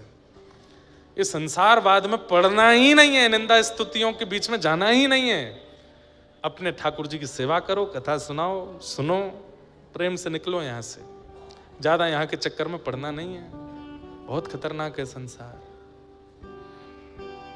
पेशेंस, और कथा सुनने वाला, कथा कहने वाला अगर व्यक्ति पेशेंस लेस है तो उसने कभी कथा नहीं सुनी, उसने केवल आडंबर और नाटक किया कथा में आकर के, उसने केवल कथा का आडंबर किया है। सहना सीख जाए, समझो कथा। तितिक्षव, कथा सत्संग करने वाले व्यक्ति का दूसरा लक्षण क्या है? कारुणिका, करुणा। बहुत जल्दी करुणा आ जाती है, बहुत जल्दी नेत्र सजल हो जाते हैं, बहुत जल्दी दया आ जाती है। करुणा, कारुणिका। श्रुहिदः सर्वदेहिनाम, सभी देहधारियों के प्रति मंगल की भावना जिसके चित्त में रहती हो, सबका मंगल हो। ये तीसरी लक्षण है कथा सुनने वाले का। तितिक्षवः कारुणिका सुहृदः सर्वदेहिनाम। और चौथा लक्षण अजात शत्रवः, किसी को अपना शत्रु नहीं मानता। और कथा सुनने वाले श्रोता का पांचवा और सबसे विशिष्ट लक्षण शांता, मौन रहता है, कम बोलता है, सधा हुआ बोलता है, जितना चाहिए उतना बोलता है, बस उससे ज्यादा नहीं। हम अपने मित्रों के साथ में रहते हैं, हम अपने परिकर के साथ में रहते हैं, खूब उधम मचाते हैं, पर जब हम बाहर रहते हैं हम बहुत कम बोलते हैं, सबसे ज्यादा बोलना नहीं। अपने आप को परसों एक मैं बता जगन्नाथ मंदिर में कुछ संत जन, हमारे संप्रदाय के प्रमुख जन बैठ के आपस में खूब मधुर चर्चा कर रहे थे और शास्त्रार्थ जैसा चल रहा था। उस बीच में कई बातें थी जो मुझे भी आती थी, मैं चाहता तो बोल सकता था, पर नहीं, सुनने में सुख। मुझसे किसी ने कहा आपने क्यों नहीं बोला? मैंने कहा देखो, हम उतना ही बोलेंगे जितना हमको पता है, पर हम शांत रहेंगे तो वो भी मिलेगा जो हमको नहीं भी पता है, इसलिए शांत रहो, मौन रहो। पर लोग इसको नहीं समझ पाते, सब अपनी सुनाना चाहते हैं, सब अपनी बताना चाहते हैं, सब अपनी बोलना चाहते हैं। नहीं, थोड़ा मौन रहा कीजिए, थोड़ा सुनने का गुण लेकर के आइए। और जो व्यक्ति मौन नहीं रहता है, कहीं ना कहीं भगवत प्राप्ति से बहुत दूर है और वो अपना निर्माण भी अच्छा नहीं कर पाएगा। हमें एक संत की आज्ञा है, 2 आज्ञाएं थी उनकी, एक तो कथा से पूर्व और कथा के बाद 1 घंटा मौन रहना है, और दूसरी आज्ञा थी कि कथा से पहले कथा के बाद किसी को छूना नहीं है। तो एक आज्ञा तो हमारी बन नहीं पा रही है, स्पर्श हो ही जाता है। और नहीं, कितनी बार आपको हम अपने मन की बात बता रहे हैं, हम कथा करने आते हैं खूब उचित मन से, किसी व्यक्ति ने छू दिया, अब वो व्यक्ति कथा सुनने नहीं आया, वो केवल फोटो खिंचाने आया है। उसकी घरवाली ने कहा है फोटो खिंचा के लाओ महाराज जी के साथ। अब उसका स्पर्श होते ही अब उसके मन में क्या विचार थे, वो विचार हमारे चित्त में आ जाते हैं, और कथा में उस दिन मन ही नहीं लगता, ये लगता है बस अब जल्दी करें, पूरी चलें यहां से। इसलिए स्पर्श दोष से बहुत कुछ अनुभव किया, लेकिन वो बन नहीं पाता। खूब लोग स्पर्श करते हैं, ना करके मना करो, पाँव नहीं छूना है, फिर भी छुएंगे। उससे उनको क्या मिलता है पता नहीं, पर हमारे तो कई भाव नष्ट हो जाते हैं। प्रणाम छू करके किया जाए ऐसा कहीं नहीं लिखा। प्रणाम कैसे किया जाता है? आचार्य दिखे जहां खड़े हैं वहीं दंडवत हो गए, उसे प्रणाम कहते हैं। उनके पास आने का भी इंतजार नहीं किया, वहीं से दंडवत किया। माताएं बहनें हैं तो षष्ठ अंग से प्रणाम किया, और भाई लोग हैं तो दंडवत प्रणाम किया, वहीं से प्रणाम करते हैं। पास जाना, छूना, छू करके प्रणाम करना इसका विधान नहीं है। अरे बिना आज्ञा के आप किसी को नहीं छू सकते। आचार्य की इच्छा नहीं है, फिर भी उसकी, अब हमारी तो कई जगह धोती खुलते खुलते बच्ची है, हमें तो बहुत संभल के चलना पड़ता है। खड़ा हूं वैसे ही पहनते मैं 2-4, मैं तो नीचे देख के चलता हूं कि मेरे पैर कहीं लड़खड़ा में नहीं गिर गए। 3-4 बार मोच आ चुकी है पैर में, पैर छिपाने के चक्कर में, लेकिन क्या करें, नहीं मानते लोग। भाव भी चला जाता है और प्रणाम का कोई फल भी नहीं मिलता। दूर से कोई प्रणाम कर रहा है, वंदन कर रहा है, उसके प्रति दृष्टि पड़ जाती है ना आचार्य की, तो वहीं से आशीष निकलता है, जा भैया मंगलमय हो तेरा। और मार्ग अवरुद्ध करके तो बिल्कुल प्रणाम नहीं करना चाहिए। मतलब कोई जा रहे हैं कहीं और आप सामने से प्रणाम, सामने से तो प्रणाम ही नहीं होता, सीधे प्रणाम नहीं करना चाहिए। देखो, प्रणाम करना सीखिए। सदैव मंदिर में ठाकुर जी के सन्मुख सीधे लेट के प्रणाम नहीं, ठाकुर जी के दाहिने से बाएं की ओर, और आप लोग ठाकुर जी की ओर खड़े तो आपके बाएं से दाहिने की ओर। मतलब अगर अभी खाटू श्याम जी आए तो हमको प्रणाम इधर से इधर करना है। उसके पीछे कारण क्या है? ठाकुर जी जब एक स्थान पर विराजमान हो जाते हैं तो ठाकुर जी के बाम अंग में सब ऋषिजन आचार्यजन खड़े होकर के वंदना करते हैं। अगर आप बाएं ओर से प्रणाम करोगे तो आपकी कमर और पैर उन ऋषियों की ओर हो जाएगी। सामने से लक्ष्मी जी प्रणाम करती हैं और आदि आदि देवी देवता प्रणाम, सामने से प्रणाम करोगे तो उनके प्रति चरण हो जाएंगे, और इधर हमारे पितृजन खड़े होते हैं तो उनकी ओर हम करके प्रणाम करते हैं, तो अपनी ओर से भी प्रणाम हो जाता है, अपनी परंपरा की ओर से भी प्रणाम हो जाता है। इसलिए सदा दाएं से बाएं लेट करके प्रणाम करना चाहिए, आचार्यों को या ठाकुर को, किसी को भी, सीधे नहीं। प्रणाम का भी नियम है, स्पर्श करके नहीं करना चाहिए। जब तक आचार्य और ठाकुर की इच्छा ना हो, मंदिर में आप छू नहीं सकते ठाकुर जी को, पुजारी ही छूते हैं। ऐसे ही आचार्य भी जब तक आज्ञा ना दें तब तक उनको छूना नहीं चाहिए। तो कथा सुनने वाले के लक्षणों में दिखने लगता है कि वो कथा सुनता है, और उसका एक विशिष्ट लक्षण है कि वो कम बोलता है, मौन रहता है, वो सुनने में ज्यादा रुचि रखता है, कम बोलता है। ये पंच लक्षण हैं: सहनशीलता, दया, सबके प्रति मंगल की भावना, अशत्रुता, किसी के प्रति शत्रुता नहीं, और मौन। ये पंच लक्षण यदि किसी व्यक्ति के अंदर आ जाएं तो उसका मन एकाग्र होना शुरू हो जाएगा, उसकी इंद्रियां फिर विचलित नहीं रहेंगी। माँ ये पंच लक्षण जीवन में ले आए। और यदि ये पंच लक्षण फिर भी ना आ रहे हों तो उसके लिए अष्टांग योग है।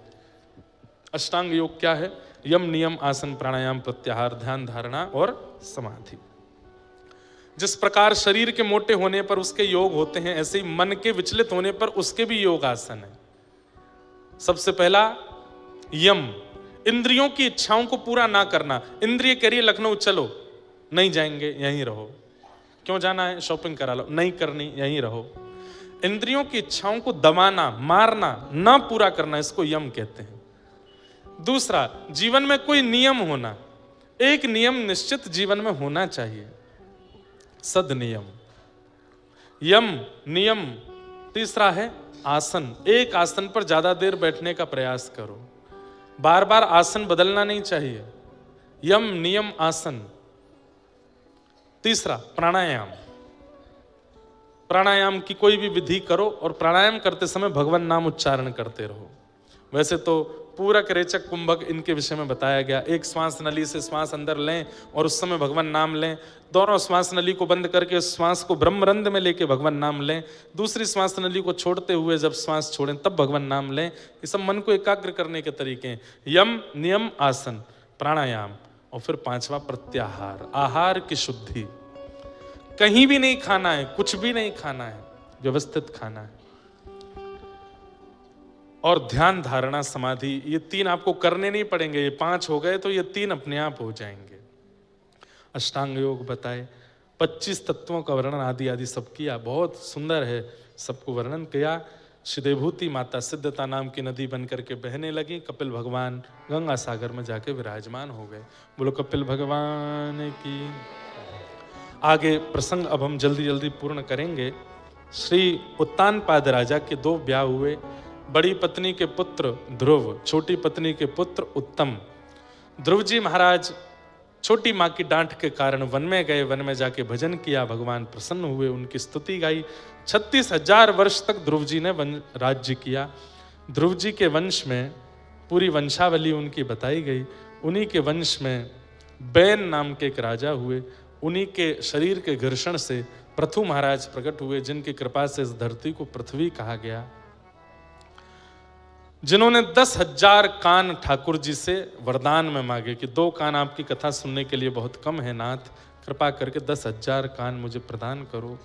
भूगोल खगोल का वर्णन किया गया, नरकों का वर्णन किया गया। तत्पश्चात इसी मध्य में भरत, जड़ भरत रघुगण संवाद सुनाया गया। सबको हम प्रणाम मात्र कर रहे हैं क्योंकि ठाकुर जी का उत्सव भी करना है।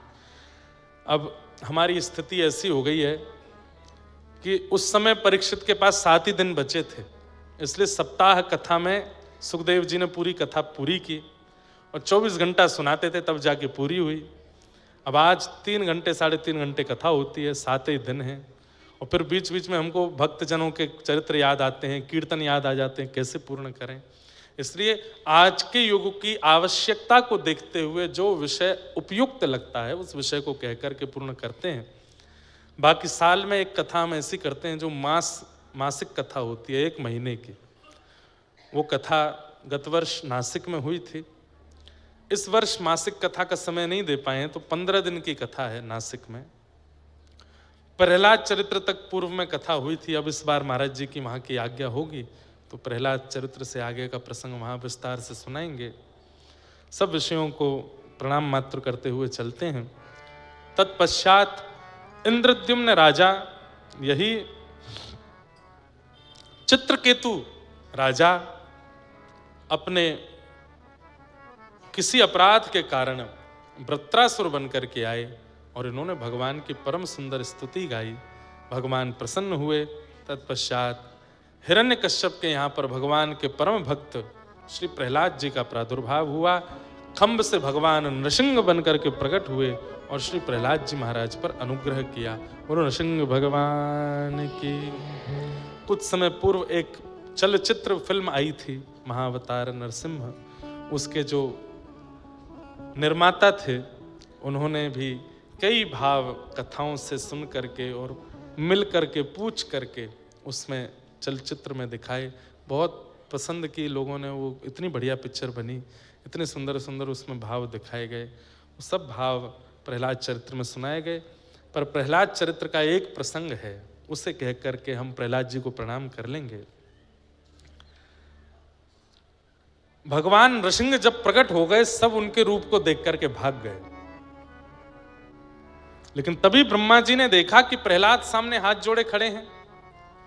तो ब्रह्मा जी ने जाके प्रहलाद जी से कहा, प्रहलाद, इनके रूप को देख करके सब डर रहे हैं और ये सब पर क्रोधित हो रहे हैं, लेकिन ये तुम्हारे लिए आए हैं, तुम पर क्रोध नहीं करेंगे, तुम पास जाओ। तब प्रहलाद जी महाराज, छोटे से प्रहलाद जी, विशाल विकराल नृसिंह भगवान का स्वरूप, क्रोध में बैठे हैं। हिरण्यकश्यप की अंतड़ियों को अपने गले में ले रखा है, जो हाथ में आता है उसी को मसल देते हैं। ऐसी स्थिति में और पृथ्वी डामाडोल सी हो रही है। ठाकुर जी को क्रोध आ जाए तो प्रलय आएगा। आकाश में काले काले बादल गर्जना कर रहे हैं, बिजली कड़क करके तीनों लोकों को हिला रही है।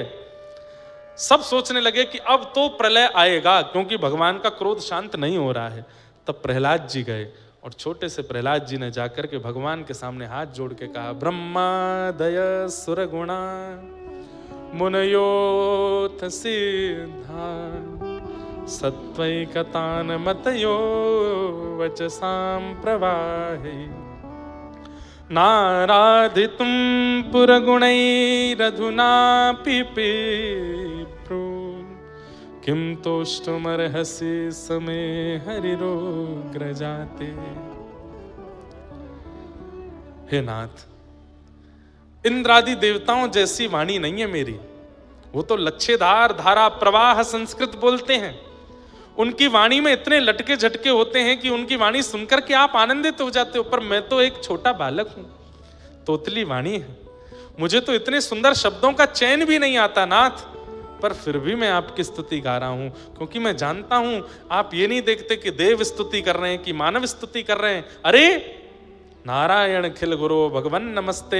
एक नदी में फंसा हुआ गजेंद्र जो जानवर है, वह भी जब आपकी कमल दिखा करके स्तुति गाता है तो आप उसकी रक्षा करने भी जाते हो। उससे मेरे मन में यह विश्वास उत्पन्न हुआ कि आप ये नहीं देखते कि स्तुति गाने वाला कौन है, आप ये देखते हैं कि उसका चित्त पवित्र कितना है। हे नाथ, आप कृपा करके मेरे लिए पधारे, कृपा कर क्रोध मत कीजिए। भगवान तुरंत क्रोध भूल गए।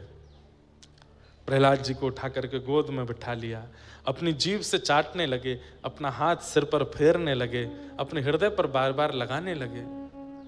कुछ मांगो प्रहलाद, मैं तुम्हें कुछ देना चाहता हूं। तब प्रहलाद जी कहते हैं, काहम रजः प्रभव ईश तमोधिकेस्मिन् जातः सुरेतर कुले त्वनबान कंपा न ब्रह्मणो न भवस्य न वै न माया यन्मेर्पितः शिरसि पद्म कर प्रसाद। हे नाथ, आपने कभी ब्रह्मा जी को गोद में बिठाया? नृसिंह भगवान बोले, कभी नहीं। आपने कभी महादेव के गाल को चाटा? बोले, कभी नहीं।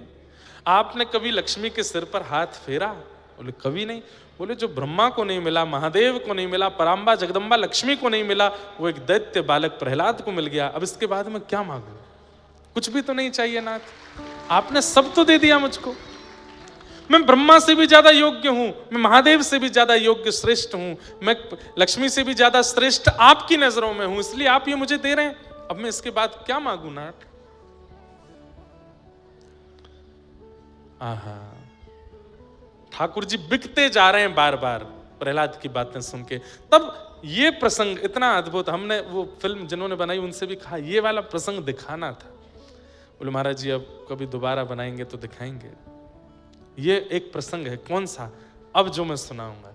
श्री नृसिंह भगवान कहते हैं प्रहलाद जी से, प्रहलाद मैं इतना भयावह रूप धारण करके आया हूं कि मेरे साथ निरंतर रहने वाली पराम्बा जगदम्बा लक्ष्मी भी मुझे देख करके भाग गई यहां से। मेरे इस रूप के तेज को, मेरे इस क्रूर रूप को, मेरे इस भयावह रूप को कोई सहन नहीं कर पा रहा है। अरे मारना तो बहुत दूर की बात, 10 अरब सैनिकों को मारा, 10 करोड़ जाने 10 अरब सैनिकों को मारा था नरसिंह भगवान ने हिरण्यकश्यप के। कहते हैं उनमें सबको कैसे मार दिया? ठाकुर जी ने तो 10-15 हजार ही मारे थे, बाकी तो देख के ही मर गए। इतने भयावह थे ठाकुर जी, बाकियों के प्राण तो देख के निकल गए। इतनी खतरनाक रूप में ठाकुर जी आए हैं। श्रीमद् भागवत में वर्णन आता है, यक्षों ने स्तुति गाई, किम पुरुषों ने स्तुति गाई, सब ने आकर के स्तुति गाई, पर स्तुति गा के जैसे ही नेत्र खोल के ठाकुर जी को देखते सब भाग जाते हैं वहां से, कोई देख नहीं पा रहा है।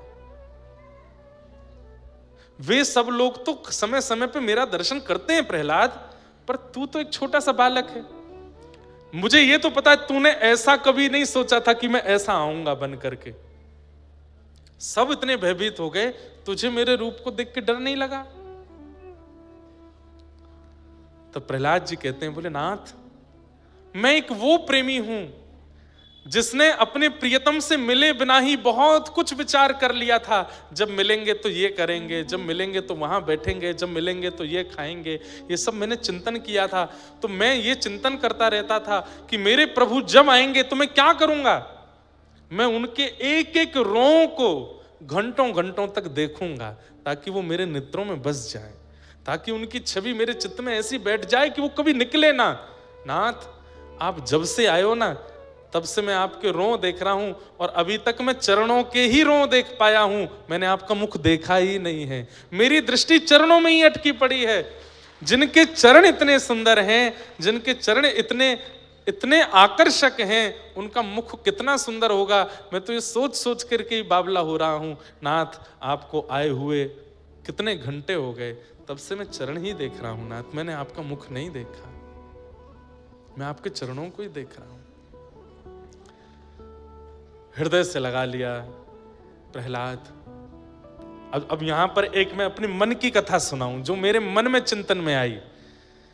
ठाकुर जी तो चले गए, उसके बाद प्रहलाद जी ने देखा, तो देख करके प्रहलाद जी थोड़े तो घबरा गए, इतने भयावह रूप में आए हैं ठाकुर जी। लेकिन जब भगवान चले गए तो प्रहलाद जी ने मन में सोचा, ध्रुव के लिए आप हरि बन करके आ गए, गजेंद्र के लिए आप गरुण पर बैठ करके आ गए, शायद मेरी आराधना में ही उग्रता रही होगी, या मेरी आराधना में ही ऐसा कुछ रहा होगा जिसके लिए आपको नृसिंह बन के आना पड़ा। नाथ आप इतने क्रूर बन करके, इतने विशाल विकराल बन करके आए, शायद मैंने आराधना में कोई कमी छोड़ी होगी। तो ये बात ठाकुर जी को पता चल गई कि प्रहलाद ऐसा सोच रहा है। तब ठाकुर जी ने कहा, चिंता नहीं करो, आज मैं खंभ से नृसिंह बन करके आया हूं। कलिकाल में इसी नृसिंह चतुर्दशी पर किसी को वेदना होगी, तब मैं अति सुंदर बन के आऊंगा। और नृसिंह चतुर्दशी का दिन था, श्री वृंदावन में कथा चल रही थी और वहीं बैठ करके सुन रहे थे श्री गोपाल भट्ट गोस्वामी। और उन्होंने जब सुना कि खंभ भेदन करके भगवान नृसिंह प्रकट हो गए, दौड़ करके गए और अपने शालिग्राम भगवान के सामने रोने लगे कि आप खंभ भेदन करके जब नृसिंह बन सकते हो तो इस शालिग्राम से आप ठाकुर बन के क्यों नहीं प्रकट हो सकते। उन्हीं की विरह वेदना पर शालिग्राम से अति विकराल रूप में जो नृसिंह बन करके प्रकट हुए थे सतयुग में, इसी कलिकाल में ठीक नृसिंह चतुर्दशी की रात्रि को, यानी कि अगले दिन बुद्ध पूर्णिमा के दिन, शालिग्राम से श्री राधा रमण लाल के रूप में प्रकट हो गए। बोल राधा रमण लाल की। मुझे ऐसा लगता है जैसे मुखौटा पहन के लोग घूमते हैं ना, जिन लोगों को ऐसे शेर का रूप बनाना हो, भालू का रूप बना, तो ऊपर से पहनते हैं, स्पाइडरमैन बनते हैं आजकल के बच्चे, सुपरमैन बनते हैं। ऐसे ही ठाकुर जी हिरण्यकश्यप को मारने के लिए मुखौटा पहन के आए थे शेर का, पर भीतर जो बैठे थे वो वही हैं जो वृंदावन में राधा रमण लाल के रूप में विराजमान है। भीतर तो यही बैठे थे। श्री गोपाल भट्ट जू की हृदय वेदना प्रगट्यो शालिग्राम श्री गोपाल भट्ट जो की हृदय वेदना प्रगटो शालिग्राम। हे रूप सुधा को खाने हमारो, रूप सुधा को खान हमारा, वृंदावन में सब ते न्यारो, वृंदावन में सब ते न्यारो। ओ श्री राधा रमण जुलाल, वृंदावन मेरो वृंदावन, वृंदावन मेरो वृंदावन, हे श्री वृंदावन प्यारो वृंदावन, वृंदावन मेरो वृंदावन। रूप सुधा को खाने हमारो, रूप सुधा को खान हमारा, ओ श्री राधा रमण जुलाल, वृंदावन मेरो वृंदावन, वृंदावन मेरो वृंदावन, हे श्री वृंदावन प्यारो वृंदावन, वृंदावन प्यारो वृंदावन। हे आतुर हित हरिवंश पुकारो, राधा राधा नाम, आतुर हित हरिवंश पुकारो, राधा राधा नाम। हे जय राधे राधे। राधे राधे। इतने धीमे, अरे आज ठाकुर जी को ब्याहुला और जन्मोत्सव दोनों है, भुजा उठा के बोलो जय राधे राधे, राधे राधे, श्री राधे राधे, राधे राधे, जय राधे राधे, राधे राधे, श्री राधे राधे, राधे और राधे, जय राधे राधे, राधे राधे, श्री राधे राधे, राधे राधे।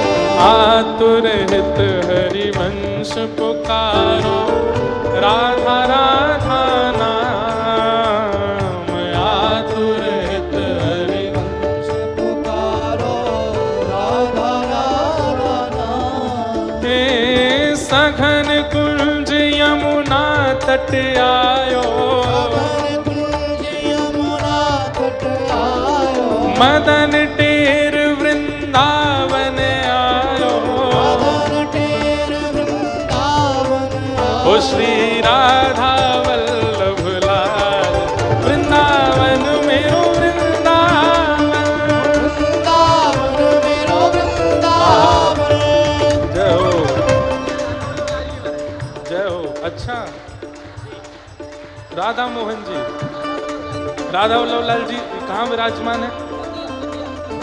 वाह वाह, देखो आज हरिवंश महाप्रभु की कृपा से आज आप आए तो प्रारंभ में ही महाप्रभु जी का पद चल रहा था, और आज श्री राधा वल्लभ लाल जी के सुंदर दर्शन जो दतिया में विराजमान है उनका चित्र पधारा है।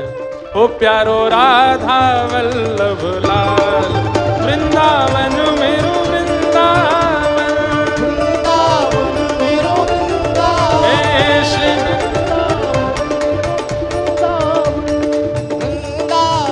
मेरो वृंदावन, वृंदावन मेरो वृंदावन। ओ सघन कुंज यमुना तट आयो, सघन कुंज यमुना तट आयो, मदन टेर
चतुर्दश की सुंदरता निधि मन करत बिहार।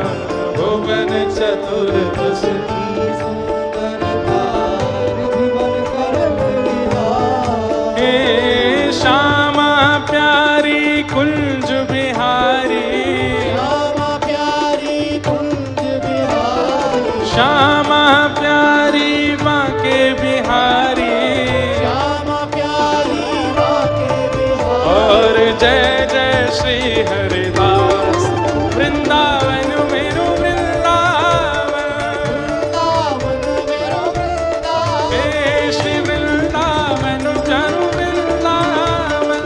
वृंदावन मेरो वृंदावन। श्यामा प्यारी कुंज बिहारी, श्री हरिदास मुरारी, श्यामा प्यारी कुंज बिहारी, श्री हरिदास मुरारी, श्यामा प्यारी कुंज बिहारी, श्री हरिदास मुरारी, श्यामा प्यारी कुंज बिहारी, श्री हरिदास मुरारी, श्यामा प्यारी कुंज बिहारी, श्री हरिदास मुरारी, श्यामा प्यारी कुंज बिहारी, श्री हरिदास मुरारी। हे श्यामा प्यारी कुंज बिहारी।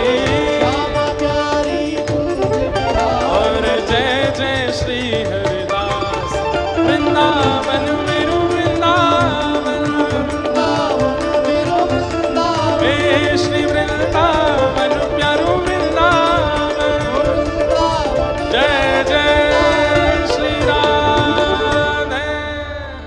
विराज जाओ सब लोग।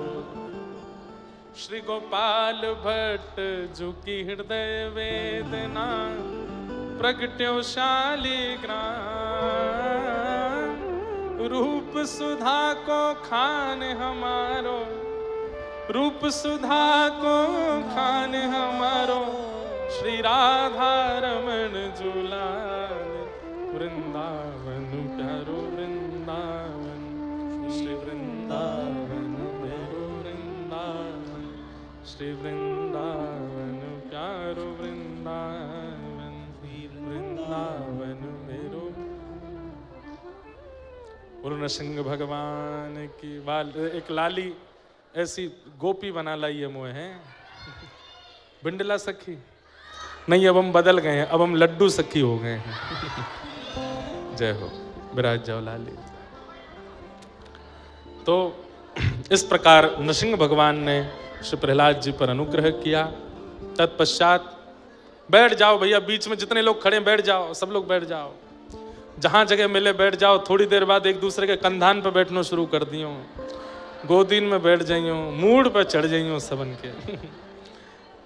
बैठ जाओ, जहां जगह मिले बैठ जाओ। तो तत्पश्चात बलि वामन अवतार की कथा सुनाई गई, गजेंद्र मोक्ष का विषय सुनाया गया और सूर्य वंश के राजाओं की कथा, उसी वंश में भगवान श्री राम प्रकट हुए। तत्पश्चात चंद्र वंश में प्रवेश किया। हम प्रभु श्री राम को एक श्लोक में प्रणाम कर लें।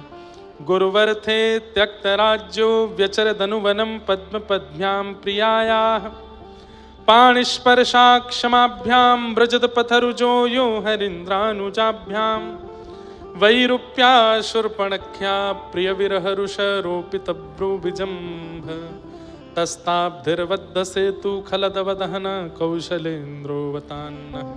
राजा रामचंद्र भगवान की। प्रभु श्री राम को वंदन करते हुए चंद्रवंश के राजाओं की कथा सुनाई। इसी चंद्रवंश में प्रभु श्री कृष्ण का प्रादुर्भाव हुआ।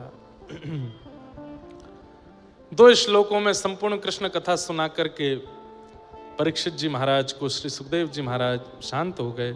परीक्षित जी ने चरणों में वंदन करते हुए कहा, प्रभु आप कृपा कर विस्तार से हमें कृष्ण लीला सुनाओ।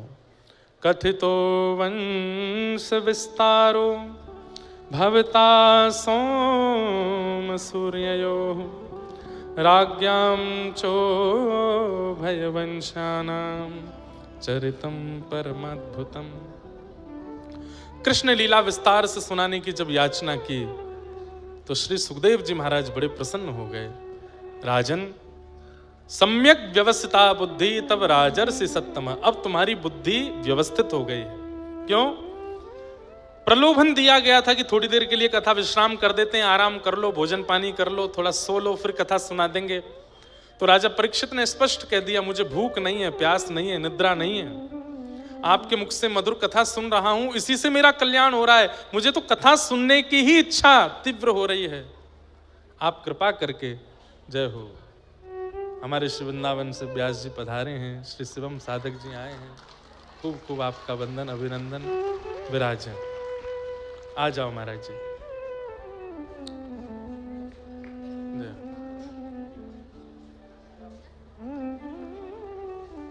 जय श्री कृष्ण।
सम्यक व्यवसिता बुद्धि तव राज से सत्तम।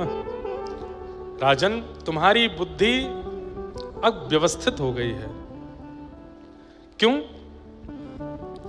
कहा गया कि थोड़ी देर के लिए विश्राम कर लो, प्रसाद आदि पालो, फिर हम कथा सुना देंगे। बोले ना,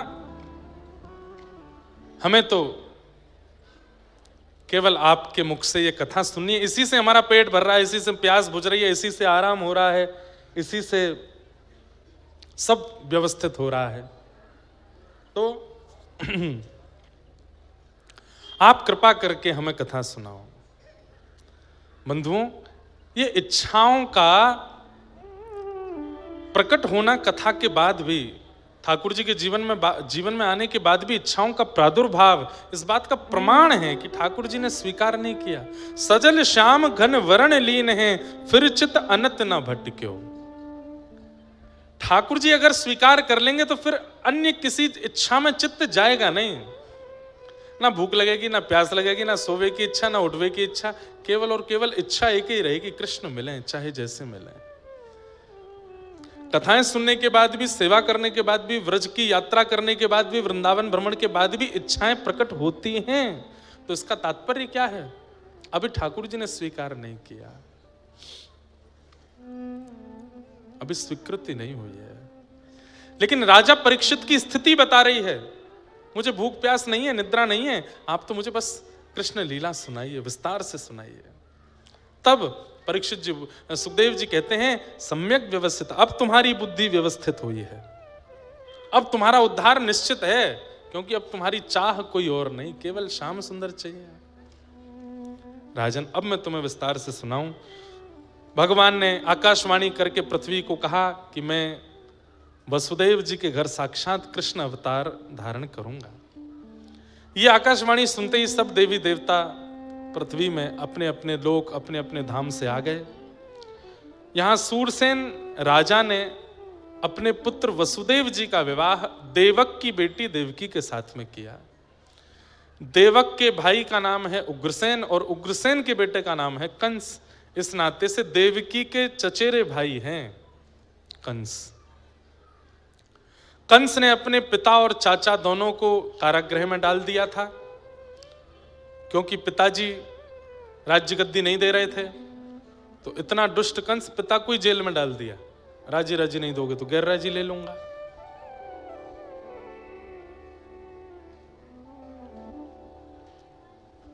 एक बार एक व्यास जी कथा कहने के लिए गए। कथा कहकर के जब लौट करके आए तो पत्नी ने पूछा, हो गई कथा? बोले हाँ। बोले आपकी पोथी कहाँ है? बोले पोथी तो वहीं रह गई राजा के यहाँ। बोले जाओ ले आओ। व्यास जी वापस लौट करके गए तो द्वार पर राजा की बेटी मिली। व्यास जी को देख के प्रणाम किया। व्यास जी आपने ऐसी कथा सुनाई, इतनी अद्भुत कथा सुनाई कि आपकी कथा सुन के मेरे प्रश्नों का उत्तर मिल गया। बोले अच्छा क्या सुना था तुमने?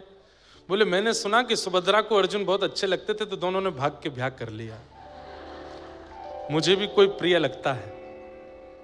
अब मुझसे कोई कहेगा कि तुमने ये गलत किया तो मैं तो कह दूंगी व्यास जी सुना के गए थे, आपने बड़ी कृपा की। व्यास जी बोले मेरी पोथी कहाँ है, वो दे दो। भीतर गए तो राजा का बेटा मिला। व्यास जी रुकिए रुकिए रुकिए, आपको प्रणाम तो कर लूं मैं? बोले क्या हुआ बेटा? आपने ऐसी कथा सुनाई कि मेरा जीवन बदल गया, मैं बहुत चिंता में रहता था, अब मुझे चिंता नहीं है। अच्छा क्या सुना तुमने कथा में? बोले मैंने तो आपकी कथा में कंस को अपना गुरु बनाया। बोले मतलब? योग्य हो गया था राज्य गद्दी पर बैठने के, लेकिन पिता उसको राज्य गद्दी नहीं बैठा रहा था तो पकड़ के पिता को जेल में डाल दिया, खुद बैठ गया। मैं भी यही करूंगा। पिताजी बहुत दिन हो गए मान ही नहीं रहे, मुझे बैठा ही नहीं रहे, मेरा राज तिलक कर ही नहीं रहे। पकड़ के एक दिन योजना बना ली मैंने, इनको जेल में डालूंगा और पूरी सत्ता अपने अधिकार में ले लूंगा। कोई कहेगा गलत है तो बोल दूंगा कथा में सुना था। कथा में तो सब बातें अनुकरणीय होती हैं। कथा में जो सुना दें व्यास जी सब फॉलो करने वाली होती है। व्यास जी बोले मेरी पोथी कहाँ है, मुझे बस वो दे दो, मैं चला जाऊंगा यहां से।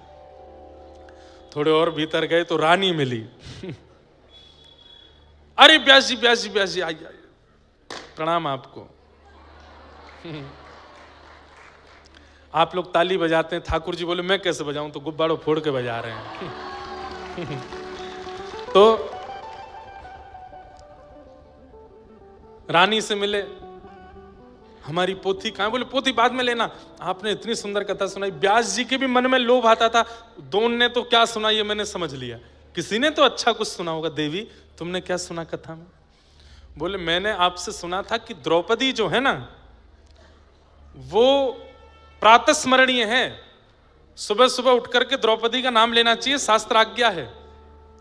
द्रौपदी प्रातस्मरणीय है। अरे जब द्रौपदी प्रातस्मरणीय हो सकती है 5 ब्याह करके, तो मैं क्यों नहीं हो सकती? राजा से मेरा मन भर गया है। हमारा जो द्वारपाल है ना वो हमको बहुत बढ़िया लगता है, सेनापति भी बढ़िया लगता है। व्यास जी बोले मैं भाग जाऊंगा यहां से, मेरी पोथी दे दो। अंत में राजा मिला। बोले पूरे नगर ने क्या सुना ये तो मैंने समझ लिया, कम से कम राजा ने तो कुछ बढ़िया सुना होगा। राजा को दंड नीचे से ही हाथ जोड़ करके व्यास जी ने कहा, राजा ने कहा प्रणाम व्यास जी। बोले क्यों आए हैं? बोले मेरी पोथी रह गई थी, पोथी लेने आया हूं। मंत्री जी ने जाकर के कान में कह दिया। बोले पोथी वोथी नहीं, इनको दक्षिणा नहीं दी थी आपने, दक्षिणा लेने आए हैं। राजा ने कहा सुनिए व्यास जी, आपकी कथा सुनकर के मैंने एक बहुत सुंदर उसमें से कथा सुनकर के मैंने जीवन में उतारा। बोले क्या? आपने कुछ अच्छा सुना होगा, आप बता दो। बोले मैंने सुना कि शांति दूत बनकर के भगवान कृष्ण गए कौरवों से कहने की पांडवों को 5 गांव दे दो, पर मैंने गुरु बनाया दुर्योधन को, उसने कह दिया सुच्चग्रैव न दास्यामि बिना युद्धेन केशव, सुई के नोक के बराबर जमीन भी बिना युद्ध के नहीं दूंगा। मुझे पता है आप दक्षिणा मांगने आए हो, पहले 2-2 हाथ लड़ो तब दक्षिणा दूंगा। व्यास जी बोले पोथी धरे रहो, क्योंकि तुम्हारा कल्याण तब भी नहीं होगा। कथा में ये सुना तुम लोगों ने? तो कई लोग कथा में अपने मतलब की बात सुनते हैं। कथा में करणीय, अनुकरणीय और श्रवणीय सब बातें कही जाती हैं। कई कथाएं केवल सुनी जाती हैं, वो पालन नहीं करनी है, और कई कथाएं अनुकरणीय होती हैं। अब यह विवेक उत्पन्न सबके चित्त में नहीं हो पाता कि क्या करना चाहिए क्या नहीं। अब यहां तो कथा पूतना की भी सुनाई जाएगी, शूर्पणखा की भी सुनाई जाएगी। अब शूर्पणखा की तरह आप भी थोड़ी मनचली बन करके चली जाओ किसी से, चलो मुझसे ब्याह करो, मैंने कथा में सुना था। कथा में तो सब कहा जाएगा, पर अनुकरणीय विषय और श्रवणीय विषय दोनों होते हैं। तो कंस ने अपने पिता और चाचा दोनों को पकड़ के बंदी बना के जेल में डाल दिया और स्वयं राज्य गद्दी पर बैठकर पालन करने लगा। किसी ने आकर के कहा कि मथुरा के लोग आपसे बहुत डरते हैं, कुछ ऐसा करो कि सबको आपसे प्रेम हो जाए। तभी दिखी चाचा की बेटी देवकी जा रही है। कंस ने सोच लिया अपनी बहन का ब्याह करूंगा, उसमें खूब आंसू बहाऊंगा, पूरे नगर को दिखाऊंगा देखो मैं कितना भावुक हूं। तो मेरे प्रति जो क्रूरता की भावना रखते हैं ये सब प्रेम की भावना रखेंगे। सूरसेन मंडल के राजा सूरसेन के पुत्र वसुदेव जी के साथ अपनी चचेरी बहन देवकी का विवाह किया, कन्यादान किया, खूब मात्रा में वैष्णवों को बुला करके भोजन प्रसाद पवाया। और महाराज मथुरा के लोग थोड़े थोड़े भावुक हो रहे थे कंस को देख करके, कितने उत्साह से अपनी बहन का ब्याह कर रहा है। लेकिन मथुरा के लोग पिघल तो तब गए जब सारथी को उतार करके स्वयं बैठ गया रथ पे, मैं विदा करूंगा अपनी बहन को।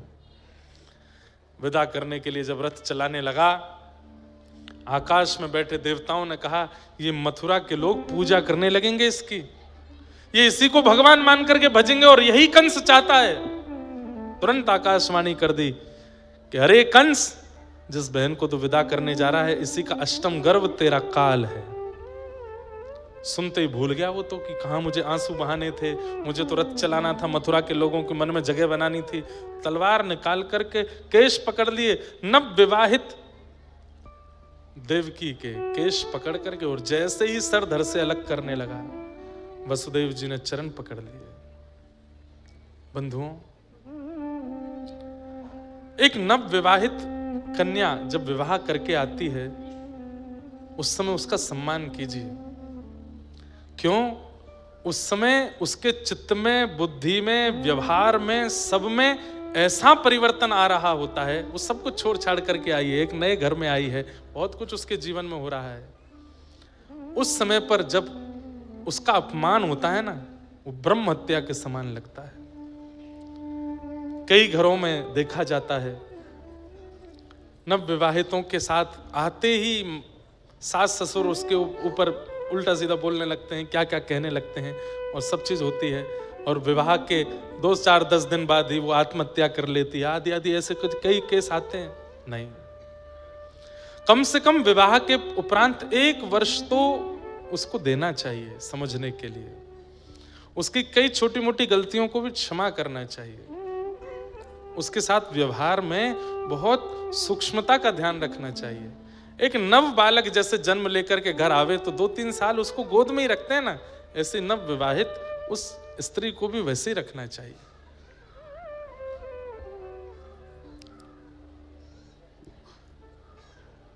देवकी मैया का ब्याह हुआ है और ब्याह लेते ही कंस ने केश पकड़े हैं। उसी समय ठाकुर जी ने प्रण ले लिया था कि देवकी को जो कष्ट दिया है ना, एक नव विवाहित को जो कष्ट दिया है कंस ने, इस कष्ट की भरपाई करनी पड़ेगी। तलवार निकाल करके जैसे वध करने लगा, चरणों में वसुदेव जी ने प्रणाम करके कहा, जितने बालक जन्म लेंगे हम सब तुमको दे देंगे, कृपा करके इनसे कुछ मत कहो। 6 बालकों को कंस ने मार दिया। 7वें बालक के रूप में श्री बलराम जी आए। भगवान ने जन्म लेने से पहले योग माया को आज्ञा करके कह दिया कि स्थानांतरित कर दो, और स्थान परिवर्तित कर दिया। 6वें बालक ने गर्भ में ही प्राण त्याग दिए। 7वें बालक ने, ऐसा खबर कंस को लगी, लेकिन वो प्राण नहीं निकले हैं। कुछ महीने देवकी के गर्भ में रहने के बाद बलराम जी रोहिणी के गर्भ में चले गए, और अब 8वां बालक होने वाला है। भादों का महीना आया, मंदम मंदम आकाश में जल धारा गिर रही थी। सब सैनिक सोए थे, दरबान सोए थे, मथुरावासी सोए थे, नगरवासी सोए थे। मंदिराचल पर्वत पर पवन देव पहुंचे और चंदन के वृक्षों से कृपा पूर्ण उनकी सुगंधी मांगने लगे। चंदनों ने अपनी सुगंधी दी, पवन देव उन चंदन की सुगंधी को लेकर के पूरे ब्रह्मांड को चंदन से आच्छादित कर रहे हैं। आकाश से इंद्रदेव प्रोक्षण करके पृथ्वी को पवित्र कर रहे हैं। ठाकुर जी का अवतरण होने वाला है। जैसे ही मध्य रात्रि हुई, देवकी मैया के गर्भ से एक दिव्य तेज प्रकट हुआ, और उस दिव्य तेज के साथ शंख चक्र गदा पद्मधारी श्रीमन नारायण कृष्ण रूप में प्रकट हो गए। बल बाल कृष्ण लाल की। सब लोग हाथ जोड़ के वंदन करो। तमद्भुतम बालकमंबुजक्षणम चतुर्भुजम शंख गदायुधायुधम श्रीवत्सलक्ष्मं गलसौभकौस्तुभं पीतांबरम सांद्रपयोदसौभगम। ठाकुर जी पीतांबरी पहन के आए हैं, गले में कौस्तुभ मणि पहन के आए हैं, हाथों में शंख चक्र गदा पद्म चतुर्भुज रूप धारण करके ठाकुर जी आए हैं। रूप देख करके देवकी मैया ने चरणों में प्रणाम किया। ठाकुर जी पीछे हटे, मैया मैं लाला हूं, मुझे प्रणाम कर रही हो आप? बोले लाला वाली फीलिंग नहीं आ रही हमको। 4 भुजा वाला लाला होता है? कौन सी मैया के गर्भ से बालक जन्म लेते कपड़े पहन के कौन सा बालक आता है? और कपड़े ही नहीं, कौस्तुभ मणि पहन करके आए हो, शंख चक्र गदा पद्म लेकर के आए हो। गर्भ से ऐसे बालक आएगा तो मां प्रणाम ही करेगी कि गोद में खिलाएगी? ठाकुर जी बोले मैया हमें सब विचार करके आना पड़ता है। बोले आप राक्षसों के लिए आते हो कि भक्तों के लिए आते हो? ठाकुर जी बोले हम भक्तों के लिए आते हैं। तो बोले फिर ये शंख चक्र क्यों लेके आए हो? बोले जन्म लेते ही कंस मारने आता है, तो फिर ये मत कहिए कि भक्तों के लिए आते हो, राक्षसों के लिए आए हो। चक्र हाथ में लाए हो, गदा लाए हो, इसका मतलब राक्षस का ध्यान घर के लाए हो। ठाकुर जी ने कहा मैया मैं हाथ जोड़ूं, अभी सब अंतर ध्यान कर देता हूं। बोले आप तो बालकों की तरह लीला करो। ठाकुर जी बोले मां मैं बालक बन भी जाऊंगा तो इस कारागृह में क्या लीला करूंगा? मैं बालक यदि बनूंगा, या तो 2 उपाय हैं, या तो मैं शंख चक्र में रहूं, अभी मामा कंस मारने आवे तो उसका वध करके मैं अपने लोक को चला जाऊं, लेकिन बालक बन के लीला करूं आप ऐसा चाहती हैं तो उसके लिए तो कारागृह से बाहर जाना पड़ेगा ना। तो मैया एक काम करें। बोले क्या? कुछ दिन का आपको वियोग सहना पड़ेगा, मैं बालक बन जाता हूं, पिताजी मुझको ले जाकर के गोकुल छोड़े आएंगे और वहां यशोदा मैया ने एक लाली को जन्म दिया है, उसको लाके कंस को दे देंगे। 11 वर्ष खूब सुंदर लीला, ऐसी लीला करूं मैया कि सारे मेरे अवतारों पर भारी पड़ेंगे ये 11 वर्ष की लीला। ऐसी लीला व्रजमंडल में करके आऊंगा। आप कृपा करके कुछ दिन का वियोग आप सहेंगी, लेकिन आपके वियोग के कारण कितने रसिकों को, कितने भक्तों को सुख मिलेगा इसका विचार करना। आज मुझे आपको जो सुख लीला सुन के होता है, इसमें बहुत बड़ा योगदान देवकी मैया का है। जन्मदात्री मां अपने बालक को खुद से दूर कर सकती है? नहीं कर सकती। पर हम सबको लीला सुख मिले, हम सबको व्रज के भाव का सुख मिले, इसके लिए 11 वर्ष की वेदना सही है देवकी मैया ने। वसुदेव जी बोले आपने तो कह दिया गोकुल छोड़ आओ, हाथों में हथकड़ी पैरों में बेड़ियां और इतने दरबान कैसे छोड़ के आऊंगा? ठाकुर जी बोले भगवान को बंधन मत दिखाइए, ठाकुर जी को बंधन मत दिखाइए कि ये बंधन मेरे पास है, मैं कैसे आऊं शरण में। ठाकुर जी कह रहे हैं बंधन के संग ही शरण में आ जाइए, बंधन खोलने की जिम्मेवारी मेरी है, आप तो बस शरणागति ग्रहण कीजिए।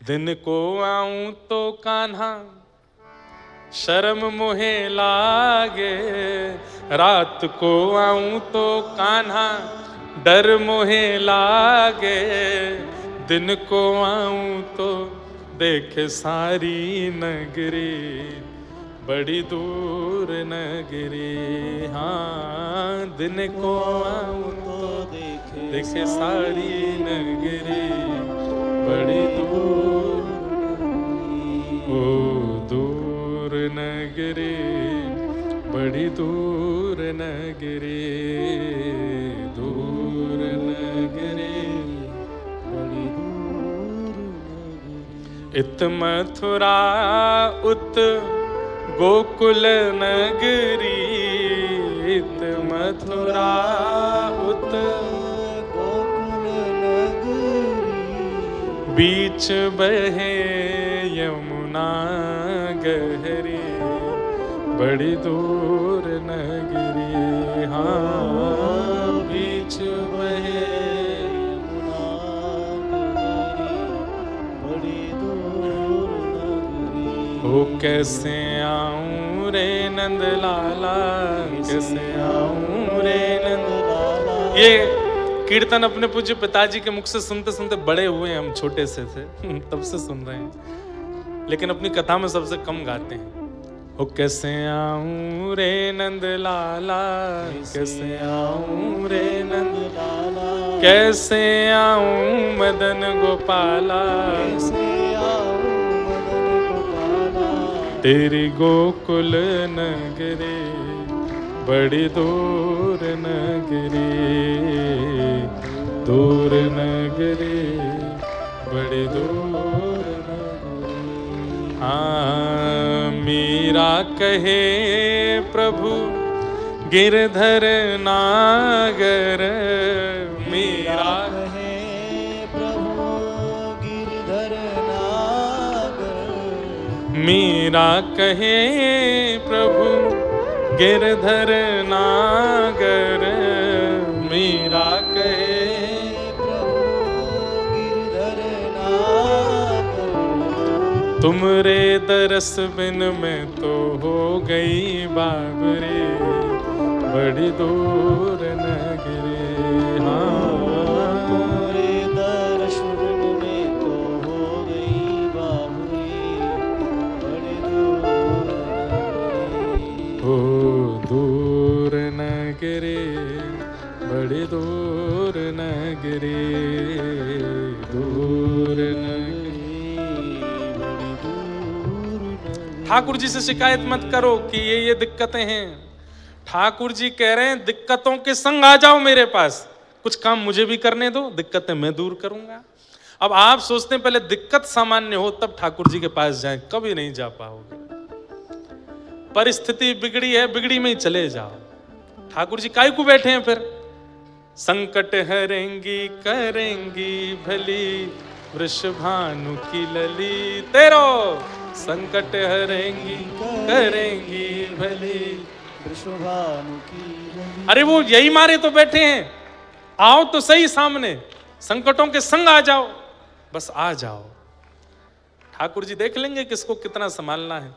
वसुदेव जी ने कहा हथकड़ी बेड़ियां लगी हैं।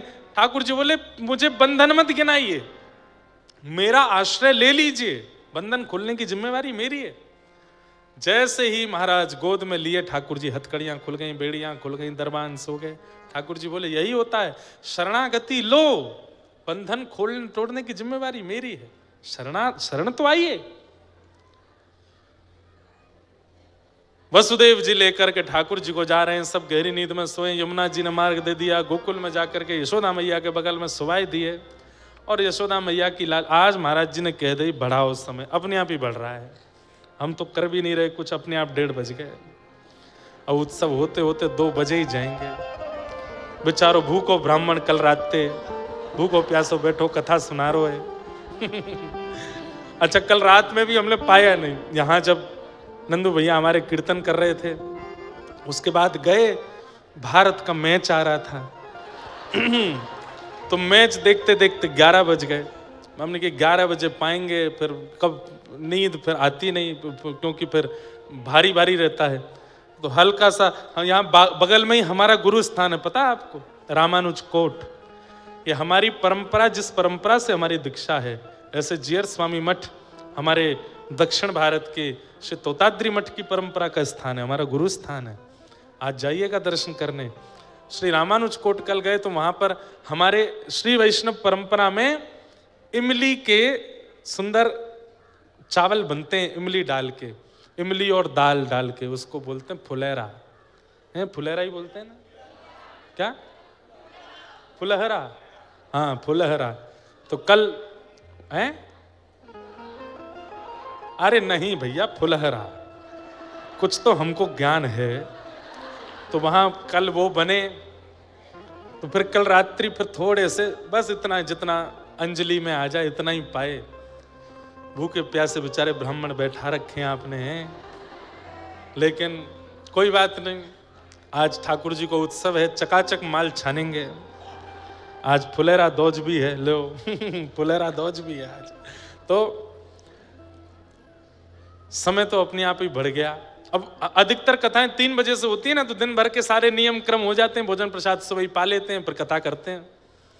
लेकिन अब यहाँ कथा करने के बाद हमारा मन हो रहा है कि सुबह ही किया करें कथा, सुबह की बढ़िया रहती है। सुबह बढ़िया प्रेम से कथा कर लो, उसके बाद कुछ पा लो, थोड़ी देर आराम कर लो।